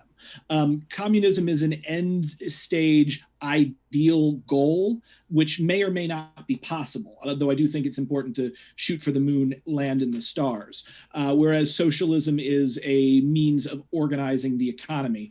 Neither of these, you'll notice, have anything to do with what has been called, I will call it capital C communism, which is the sort of authoritarian, Marx-Leninist, really Stalinist version that we saw at the USSR or in North Korea. And, heck, I'd call North Korea not communist, but an absolute monarchy. Yeah, I'd also just real quickly say that before I forget about this, that the division between the Bolsheviks and the Mensheviks had nothing to do with how to define socialism. It's that the Mensheviks thought that Russia needed a two-stage revolution, and all it was ready for was a capitalist democratic one at that point, not a socialist one. And the Bolsheviks ultimately, had a different position, not really relevant to anything. I'm just going to neurotically, Gotcha. Thanks so much. And then White Neat says, the idea that we wouldn't work / innovate unless it's for wealth is true in this political economy because of alienation. Why treat alienation like an objective feature of human nature? I know what he's talking about, but I want to give other people a chance to Well, I think that's a question for Keith and I. Well, certainly in the case of alienation, you could argue that is the case now, but I don't think one would have to assume. What I would object to is the idea that you have to assume alienation is the only reason why people wouldn't perform in this particular way we're talking about if they weren't paid in money. One, Keith and I aren't arguing that they have to be paid in money. They could be compensated some other way. So, for example, the Austrian Catholic monk Ringo Mendel invented modern genetics. I don't think he was paid to do that, but he had other motivations that were sufficient to motivate him to experiment with peas. But I do think we could.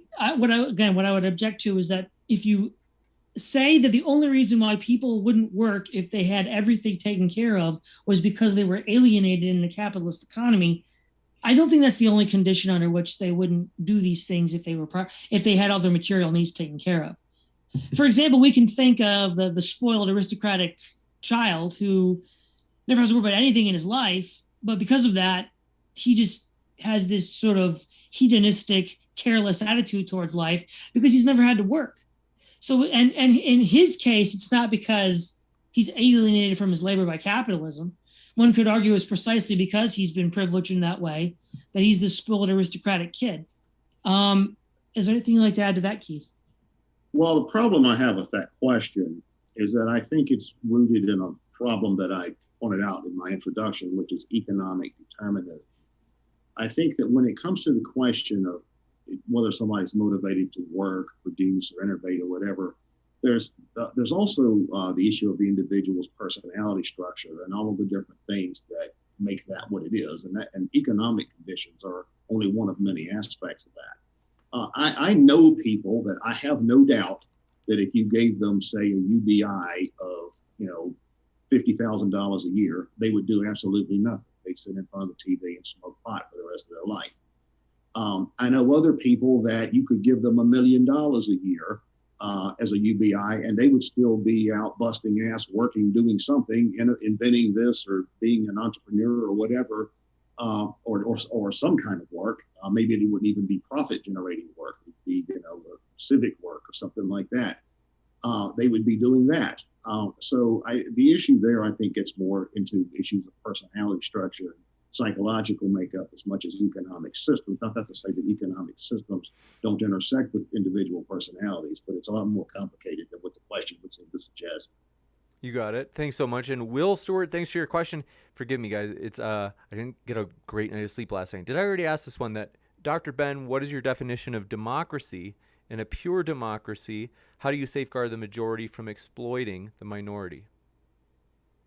Yeah, so I think my definition of democracy would be the same as everybody else's. Rule by the majority. Now, if you're worried about having the minority rights being trampled on in a pure democracy, that might give you a reason to want an impure democracy, with some constitutional protection for minority rights. But I don't see how it gives you a reason to not want democracy, or crucially, how it gives you a reason to not want democracy extended into the sphere where most adults have to spend the best 8 hours of every 5 days a week, and it's only 8 hours because the result of past worker struggles.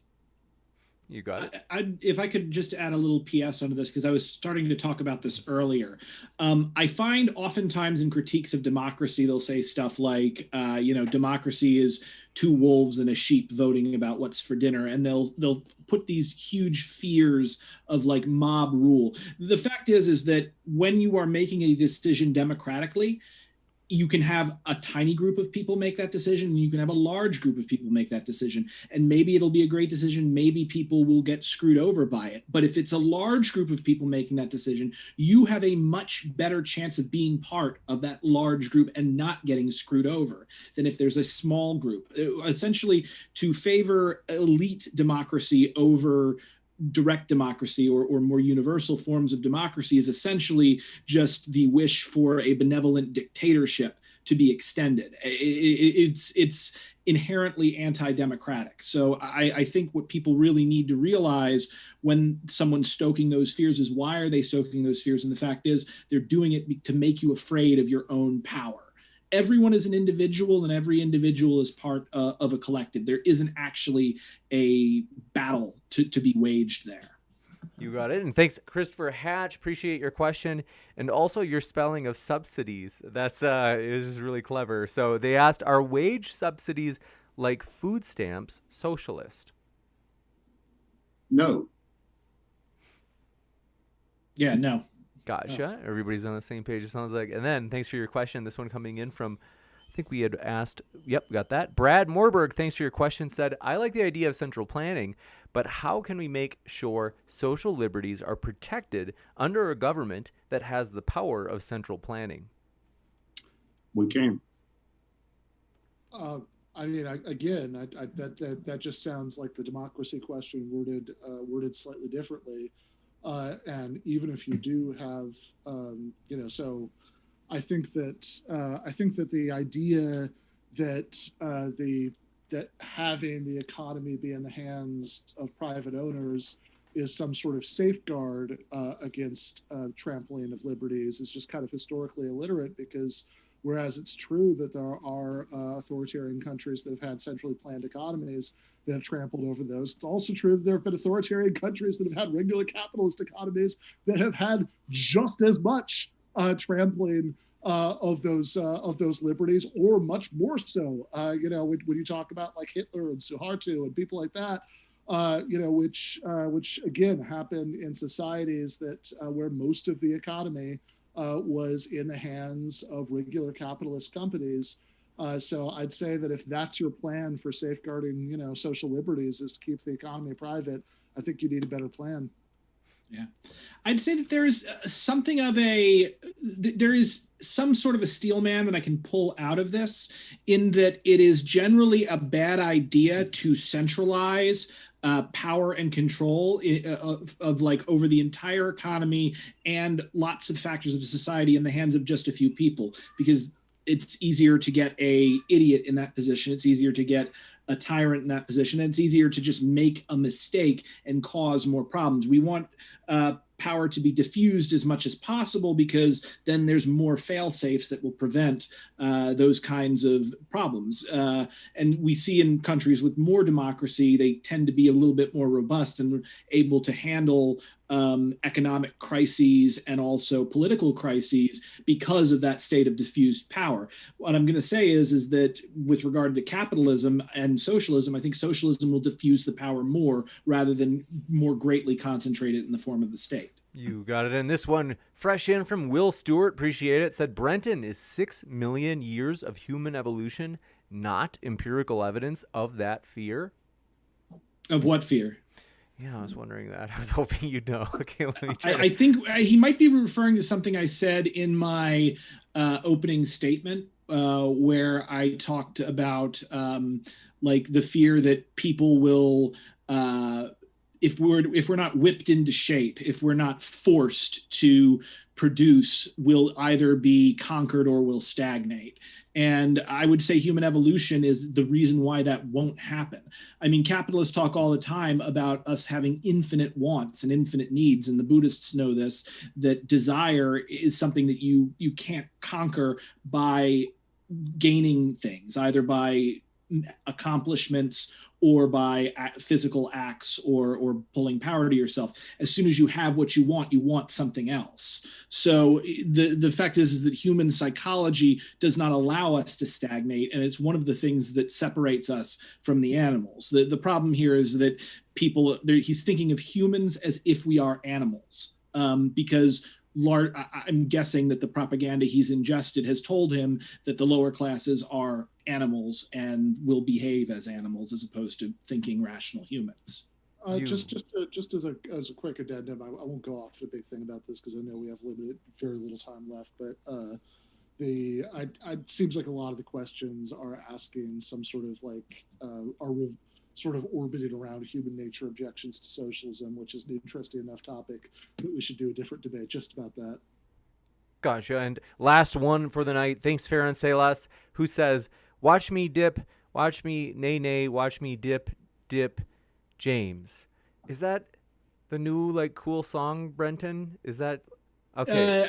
I'm nearly 40, so I don't know, but I know Dip is cool now, and the Whip and Nene is an older song that was cool, 10 years ago? Thank you for teaching me Well, that. last question. But they said thanks for all you do. So I couldn't thank the speakers more. It's been a true pleasure. So we really do appreciate them, folks. They're linked in the description so that you can hear plenty more from our guests or read plenty more either, as we really do appreciate them. And so we want to say one last final thank you to our guests. And I will be back with a post-credit scene in just a moment to let you know about upcoming debates. Folks, we are excited about those. And so one last thank you, though, everybody, for your questions, and also to our speakers. It's been a true pleasure to have you, Ben, Brenton, Keith, and Todd. Thanks, James. Absolutely. Yeah. Thanks, everybody. I'll be back in just a moment with that post-credit scene. Stick around.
Ladies and gentlemen, that was a fun one. Really huge thanks to our guests. We love them. We appreciate them. They are linked in the top of the description so you can hear plenty more. And good to see you guys. I love hanging out with you guys, though. Thanks for your kind words and your encouragement. And best top. Thanks for your question, friend. The question was, whose song is that? The answer is, and it's in the description as well. I'm going to pull it up and put it in the chat for you. But in case you ever need it in the future, it's always in the description. And it's actually, the title is Above Envy, and it's by, or I'm sorry, title is World Goes Wild, and it's by Above Envy. And so I love that song. It never gets old for me. We hear in the chat sometimes, people say in the chat sometimes that it's like, oh, change the song. It's been at least a year, but I love it. I still haven't gotten sick of it. Andrew Kroll, good to see you, buddy. Thanks for being with us. And then let me know if I pronounce it right. Ardley Robbie Habibi, thank you for being with us. We're glad you're here. Devin Embleton, thanks for hanging out with us. And Ophir, good to see you again. Darth Revan, good to see you again. Big Thang Bruce Wayne, glad you are back. Rezawat of Gore, good to see you again. Devin Embleton and Christopher Hatch, thanks for your kind words. Thanks for being here. We're glad you're with us. Tioga, oh, she's a classic. We're always happy to see our little buddy Tioga. But I might tease her like she's my little sister and call her little Tioga. But nothing but positive things to say. We're thankful that you're here, Tioga, you nerd. And Eric Nelson, glad you're here. As well as Dave Gar, good to see you again. And let's see. What? Good to see you. And let's see here. It's like keeping up here. Human Girl, glad you're with us. And K-Knight, glad to see you again, my friend. And then Tuss says, I will unsubscribe if you change that intro. I agree. And that reminds me, folks, hey, if you want a reminder, this debate, the one I'm pointing to right here, see that poster?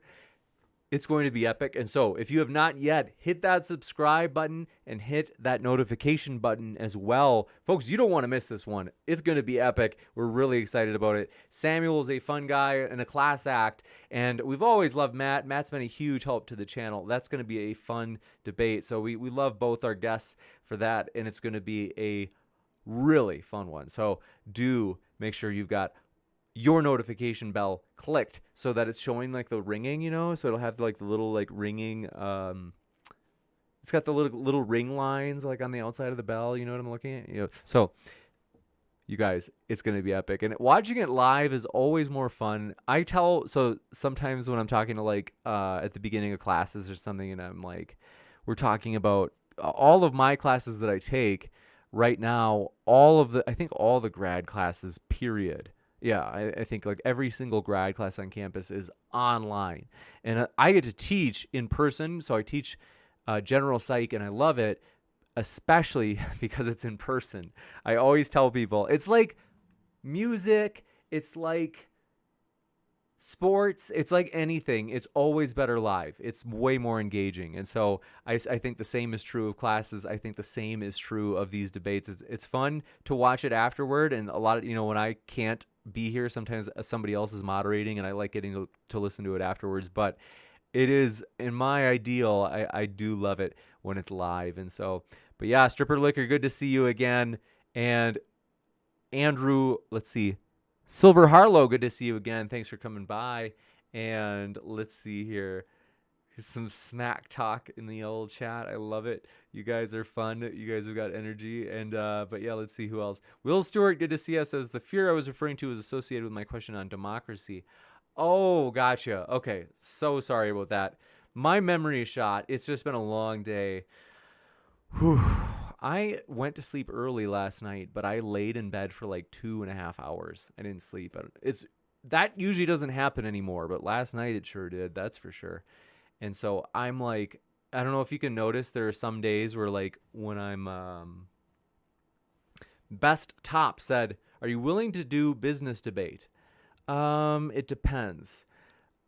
It really depends on what the specific topic or title would be.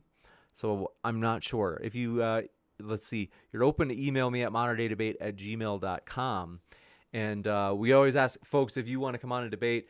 Let's see. Right now, political debates, the audience is like, frankly, it's like we're seeing the audience more excited for debates on religion, frankly. Also, maybe even science. I think that sometimes the political, I think like the election in the U.S., usually afterwards people are a little pooped out. But I mean, like, yeah, we'll still have political debates. It'll kind of be scattered, it kind of be mixed in terms of science, religion, and politics. And then, let's see here. But yeah, I think I was saying that when I'm sleep deprived, you can tell sometimes because I will not be as clear in my enunciation, for example. And you could notice at the beginning of this debate that I wasn't well slept. You could hear that I was, for example, sometimes only pronouncing like half of a word. It's like, and then just moving forward. But Eric Nelson, glad you're here as well. Colin Lorenz, good to see you again. Human Girl, or Human Beta, as she prefers to be called. We're glad you're here, Human Girl. You look so familiar for some reason. And then Big Thang Bruce Wang says, dumpster fire debate. The Bible is self-evident. Twist. Atheist versus Christian versus Muslim. That would be really fun. That would be an epic debate topic. I'm trying to think of. I'm open to it. It would be juicy. Best Top says, modern day debate. So in your opinion, socialism or democracy? Oh, I see what you're saying. I'm confused. Can't you have, theoretically, couldn't you have both, like a socialist society and also it be democratic? Unless you're maybe, I will concede my area of expertise is more like psychology or philosophy. Political philosophy, though, even that is still outside of my, I've never really gone very deep on it. So it's like, you guys can probably tell sometimes when like words come up, I'm like, what does that mean? What is a capitalist? But Brian F., thanks for your, said so many, he said there's so many people scared to touch the like button. Betas! You guys, don't be a beta. Hit that like button if you enjoyed this debate. That always encourages us. We appreciate your support, folks. And also want to let you know, though, yeah, I'm pumped. I forgot to mention it up front at the start of the debate. You guys, I am so excited, and I appreciate you so much for your support of the channel. Andrew Olson, thanks for your super chat. Really do appreciate it. Oh, Andrew, oh man, I'm so sorry. I don't know if you're watching. Andrew, you might be watching this like, I don't know if you paused the debate at some point, and so you might still think that the Q&A is ongoing, but I'm so sorry I can't ask the question because they're gone. I'm really sorry, man, but I do appreciate your question. And let's see, Will Stewart says, it's probably my fault. Oh no, man, I'm honestly, and I had a feeling, that's why I read the super chat, and I was like, Brenton will probably know what I mean, but the questions move so fast that it's hard. It's all me, man. Darth Revan says, I recommend Vlad Jaff for these socialism debates. Hey, I'm open to it. That's one thing, folks. I got to let you know. If you have people on YouTube that you love watching, and you know they're articulate, that's the trick, folks. And oftentimes, so people sometimes ask, like, well, James, will you have me on if I'm not a huge YouTuber? And I'm like, yeah, we're actually open to that. Now, it's true that being articulate tends to have, being articulate, I think, correlates with having, like, you know, a larger following online. But it's not, like, you know, it isn't necessarily, you know, there's not a one-to-one correspondence. Okay. And so what I would say is, if you know of like YouTubers or people out there that you're like, I love listening to this person, they're articulate and they love to debate, and you ask them, if you're like, hey, would you ever do like a debate online? Like, and they're like, oh yeah. If they say yes, let me know. I mean, we'd love to like reach out to them. But sometimes, I mean, a lot of times we get names of people where they're like, here's a person's name. And then like, but I always try to ask, like, do you know if they actually like to debate though? Because if you've never seen a debate with that person, I usually say they probably don't like to debate, or they probably don't want to, because especially if they've been on YouTube for a long time and they've got like a lot of followers, like they've probably been asked before to do a debate. Now, maybe they didn't like the context. That's possible. But I could tell you, folks, I will tell you, if you have somebody out there who you're like, man, I love this YouTuber, they are awesome, then, yeah, feel free, like, ask them, say, hey, you want to go on a debate channel? Are you open to that? And if they say yes, like, definitely let me know, and we can try to reach out to them, because that's, you could say, the best predictor of whether or not they'll come on and do a debate here. And Human Girl says, beta. Big Thang Bruce Wayne says, topic, ghosts are real. We might do that. That could be fun. I would love to get Zach, what's his name? McMuffin? I can't remember. Zach Baggins? Is that his name? The guy on Ghost Adventures. That would be epic. My girlfriend, she watches him, and I'm like, it's like, okay, we could maybe do that. But Ardley Robbie Habibi says, ciao, y'all. Thanks, friend, for coming by. We hope you take care. Object says, how are you, James? I'm doing well. Thanks for asking. I appreciate that. I'm a little sleep deprived, so I got to get to sleep pretty soon here. But Farron Salas says, James said juicy, LOL. That's like my, let me show this to you guys. I'm so proud of this. Where is it? So, you guys, this is like one of my favorite things ever. Someone sent this to me, and I was like, thank you so much. I loved it. 2 seconds. I'm going to find it here, guys. Someone sent this to me. They mailed it to me. I'm trying to remember. Oh, man. Was it Max? I'm so sorry, brother. No. Mr. Nelson. I'm only saying his last name. He sent this shirt to me. I'm so excited. And then on the back, you guys, this is like maybe my favorite shirt. Do you see where it says? There it is. MDD. So, yes. Juicy. We love juicy debates. We're excited about the future, guys. And I would say, hey, if you love listening to juicy debates, you guys, have to let you know about this. We've been super excited. Well, let me know. Let me tell you about a couple things. One, if you prefer Twitch over YouTube, well, I've got cool news. We are on Twitch, my dear friends. And so let me just throw that link for our Twitch into, let's see. Did I miss any questions in the Twitch chat? So sorry, you guys. Thanks, Brooke Sparrow, for your positive feedback on the intro song, by the way.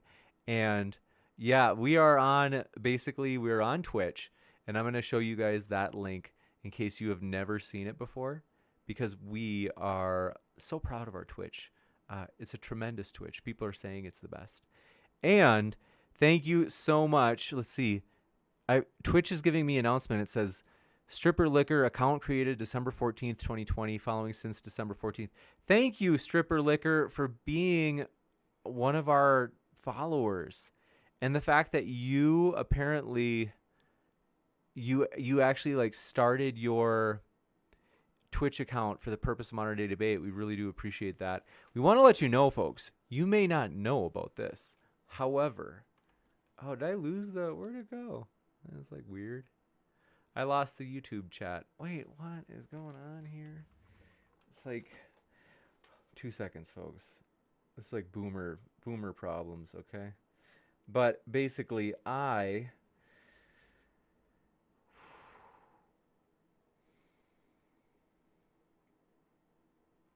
we do have Twitch, and now I am putting it in the old live chat, our Twitch. And so you guys check that out. If you like Twitch more than YouTube, oh, thanks. Let's see. That's right. Thanks, Tuss Beatbox. You beat me to it. And yeah, you can follow us there, and then you'll get notifications when we go live. And then Will Stewart says, as an ENTP with diagnosed hyperthymesia, I definitely tend to leave things out. My poor wife. I appreciate you being so honest, friend. No, you're on track. It's like I said, when I'm sleep deprived, I'm like barely hanging in there. But Human Girl says you should get Lance from the Surfs. We might. I think he wanted to debate JF, so that is a possibility. But I know that I think it was JF is actually doing less controversial topics. So whether or not that happens, I do not know for sure. But let's see.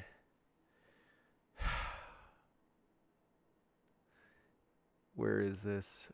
2 seconds, folks. I'm catching up with the chat. Some people that would bring interesting topics. Darth Revan, yeah. I mean, if you know that they'd actually be willing to debate, if you've actually asked them before, that's like a big predictor of whether or not they'd come on. And then Reservoir of Gore says, would a juicy meter graphic on screen be possible when the debate gets heated? That is actually a funny idea. That would seriously be funny. Squatch Talk says, yeah, more science. Let's talk Bigfoot. I'm open to it, man. I just told you, like, I got your email and I'm open to it. The only thing is, it's like we're big on, like, people, if they're going to see a person try to defend Bigfoot, they're going to want somebody that brings, like, a lot of stuff to, like, look at. Okay? So, like, footprint casts, or a video or photos like that, people get a kick out of that. That's way more interesting, engaging, compared to if it was like purely you could say the case was made purely with words and no pictures or video or anything like that.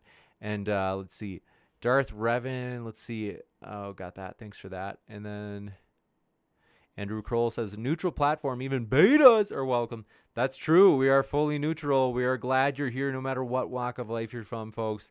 Thanks for being with us. It's always fun. And then Big Thing Bruce Wayne says, science topic, it's harder to reach the bottom of the ocean than go to the moon. Oh, that's actually pretty interesting. And then let's see. Sphincter of Doom says, girlfriend, what was all that 1 in a million talk? That's right. I do adore her. She's got a big heart. She's very kind. Her name is Frankie, no joke, and she's a real girl. This is Frankie. This is a picture of her. So that's her and I around Christmas time.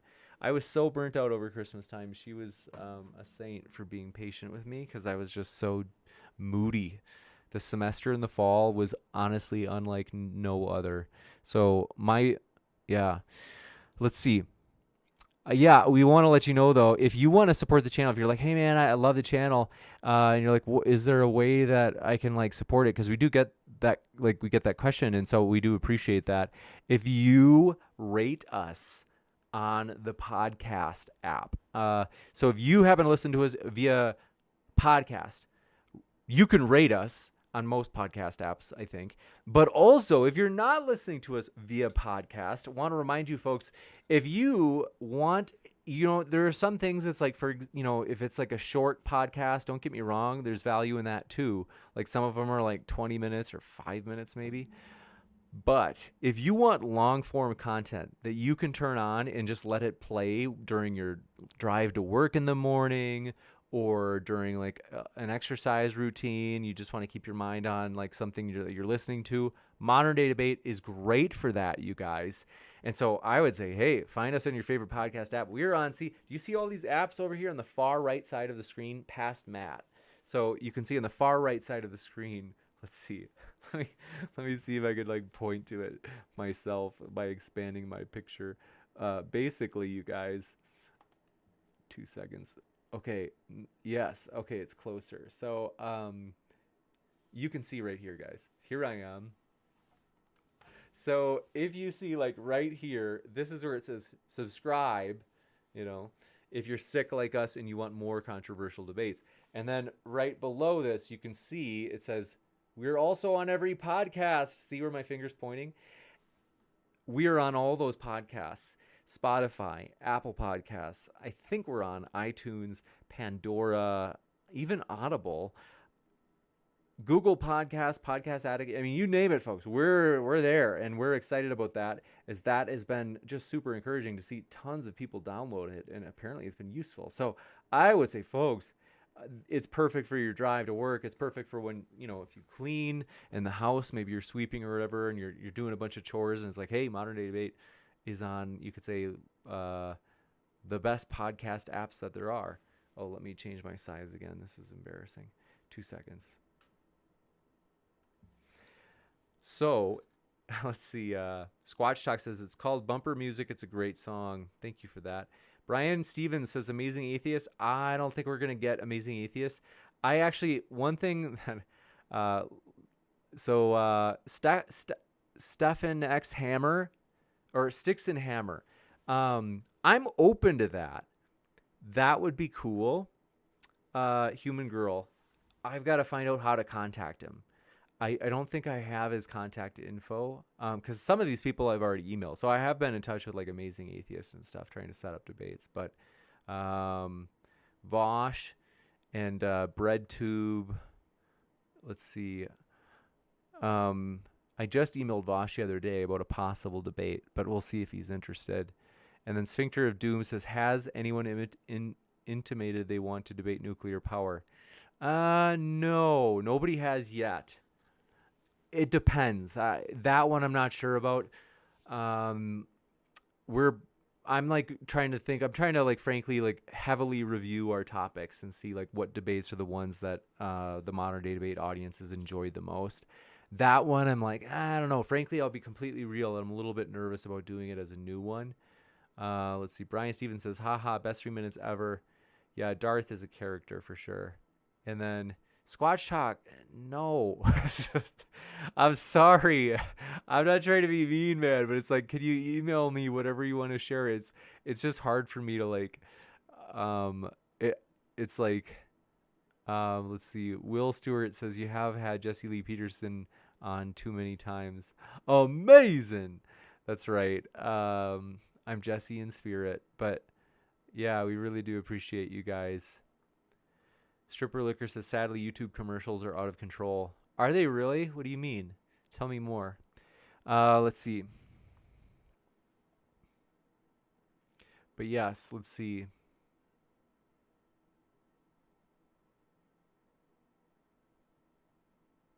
Andrew Kroll's right.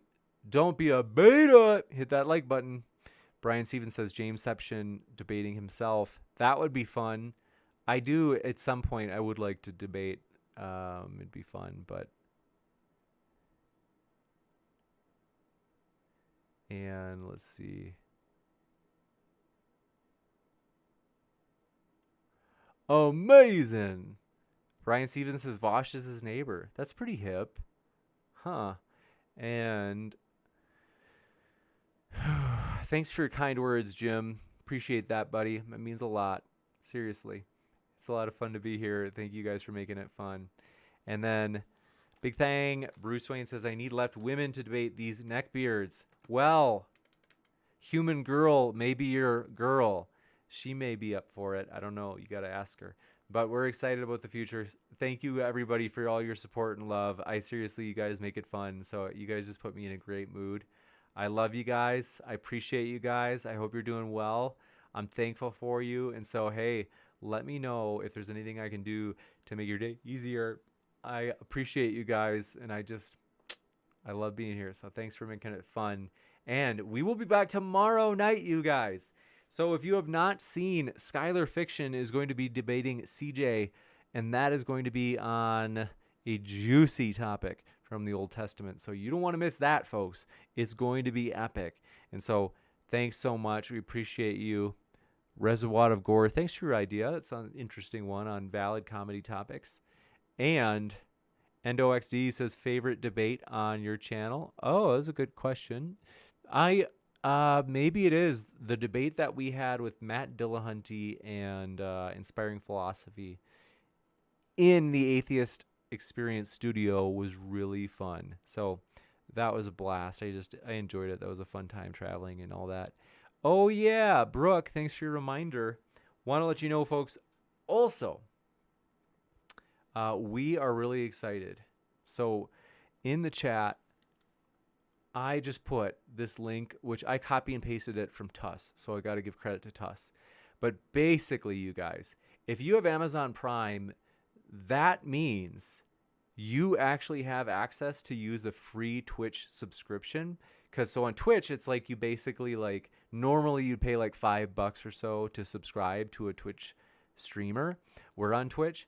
And what you can do is if you have Amazon Prime, you actually can use the link that I just pinned to the top of the chat.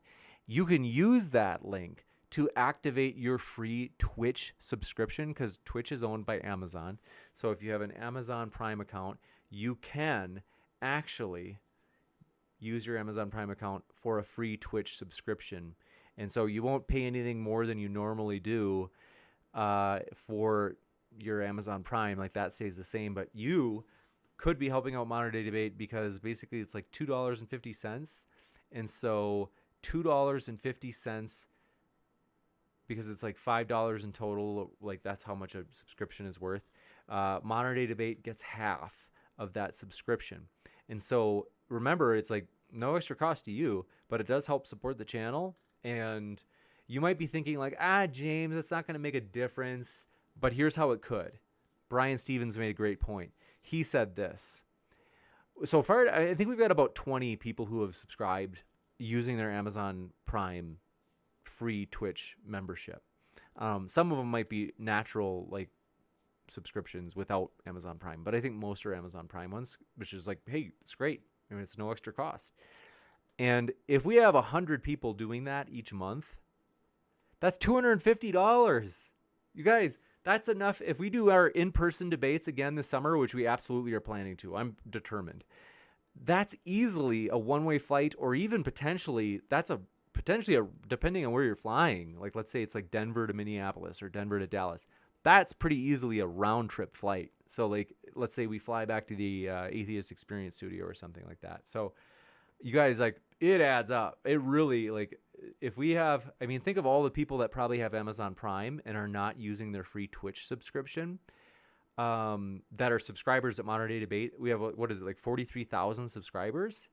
So, I mean, there's got to be 1,000 in there. I mean, that could really help fund, especially, like I said, we want to do a lot more in-person debates. And so, you know, not too much for flights, but we think it's worth it. I mean, those debates are a lot of fun and they do really well on YouTube. The audience really enjoys them. So that's something that I'm like, hey, it really can help. Brian Stevens says, I gave my Prime. Thanks for your Twitch subscription through your Amazon Prime account, Brian. Seriously, it really does help. Seriously. Brooke Chavis, am I pronouncing it right? Brooke Chavis? Chavis says, I don't have the Modern Day Debate Amazon link, but if you use the link, MDD gets a percentage. It helps out, guys. Oh, that's a good point too. So folks, okay. Last thing. So we also, in our description box, I'm going to see if it's still in there. We have an Amazon portal link. So in other words, if you use our Amazon portal link, that means that anything you buy after going through that Amazon portal link, basically anything you buy, it's about 3% Amazon kicks back to Modern Day Debate. And so that helps as well, folks. And again, no extra cost to you. So there's a couple of ways that you can help Modern Day Debate, and it will be no extra cost to you. It's just, like I said, purely, it's just a way of helping out Modern Day Debate. And we have big plans for the future, you guys. We're pumped about the future in terms of epic stuff we want to do, including I want to go on tour this summer to do some epic in-person debates. So we're excited about that. But want to say thank you, everybody, for all of your support. Thanks for your love, your support. Thank you guys for everything. I just appreciate you guys. You make it fun here. And so we're excited about the future, though, you guys. And yeah, thank you guys for all your support. Thanks for being here, no matter what walk of life you're from. You name it, folks. Christian, atheist, capitalist, socialist, no matter who you are, folks. We really do appreciate you being with us. Black, white, gay, straight, Republican, Democrat, you name it. We are about true tolerance, folks. Like, we really want everybody here. And so we absolutely do appreciate you. And so Tuss Beatbox, thanks for your help. Put the Amazon, Tuss just put the, by the way, yeah, so like, Tuss, appreciate, you've been like a huge supporter, and I appreciate that so much, Tuss, seriously. And I'm pinning Tuss's, Tuss put the link to the Amazon portal, where, like I said, like 3% of it would go to Modern Day Debate. That is linked at the top of the chat right now. So thanks for doing that, Tuss. And so if you guys want to use that, like I said, it's another way you can help the channel. Chuck Pike, glad you're here with us. Hope you're doing well. And so we are glad you were here, my friend. And so Brian Stevens, thanks. Appreciate it. Brian Stevens said 110 likes, 113 now too. Whew. Awesome, you guys. Thank you guys so much for that support. Brian Stevens says, why do we support the Sith? That's right. Jedi and even Sith. We're open to everybody, you guys. He says, can we be anti-Sith? I mean, we're like radicals about this tolerance thing. So we even welcome the Sith in addition to the Jedi. So yeah, we do appreciate you guys. Thanks, everybody. We appreciate you. Love you guys. I hope you have a great rest of your night. And like I said, we'll be back tomorrow night. It's going to be a lot of fun. And so thanks for everything. Appreciate you guys. Love you guys. I hope it was fun. And I hope you feel welcome here in the community. So thanks, guys. Take care and see you tomorrow night, hopefully. Live, it's going to be an epic one. And Brooke Chavis. Thanks for letting me know that it's pronounced Chavis. So thank you very much. And yeah, appreciate you guys. Thanks so much.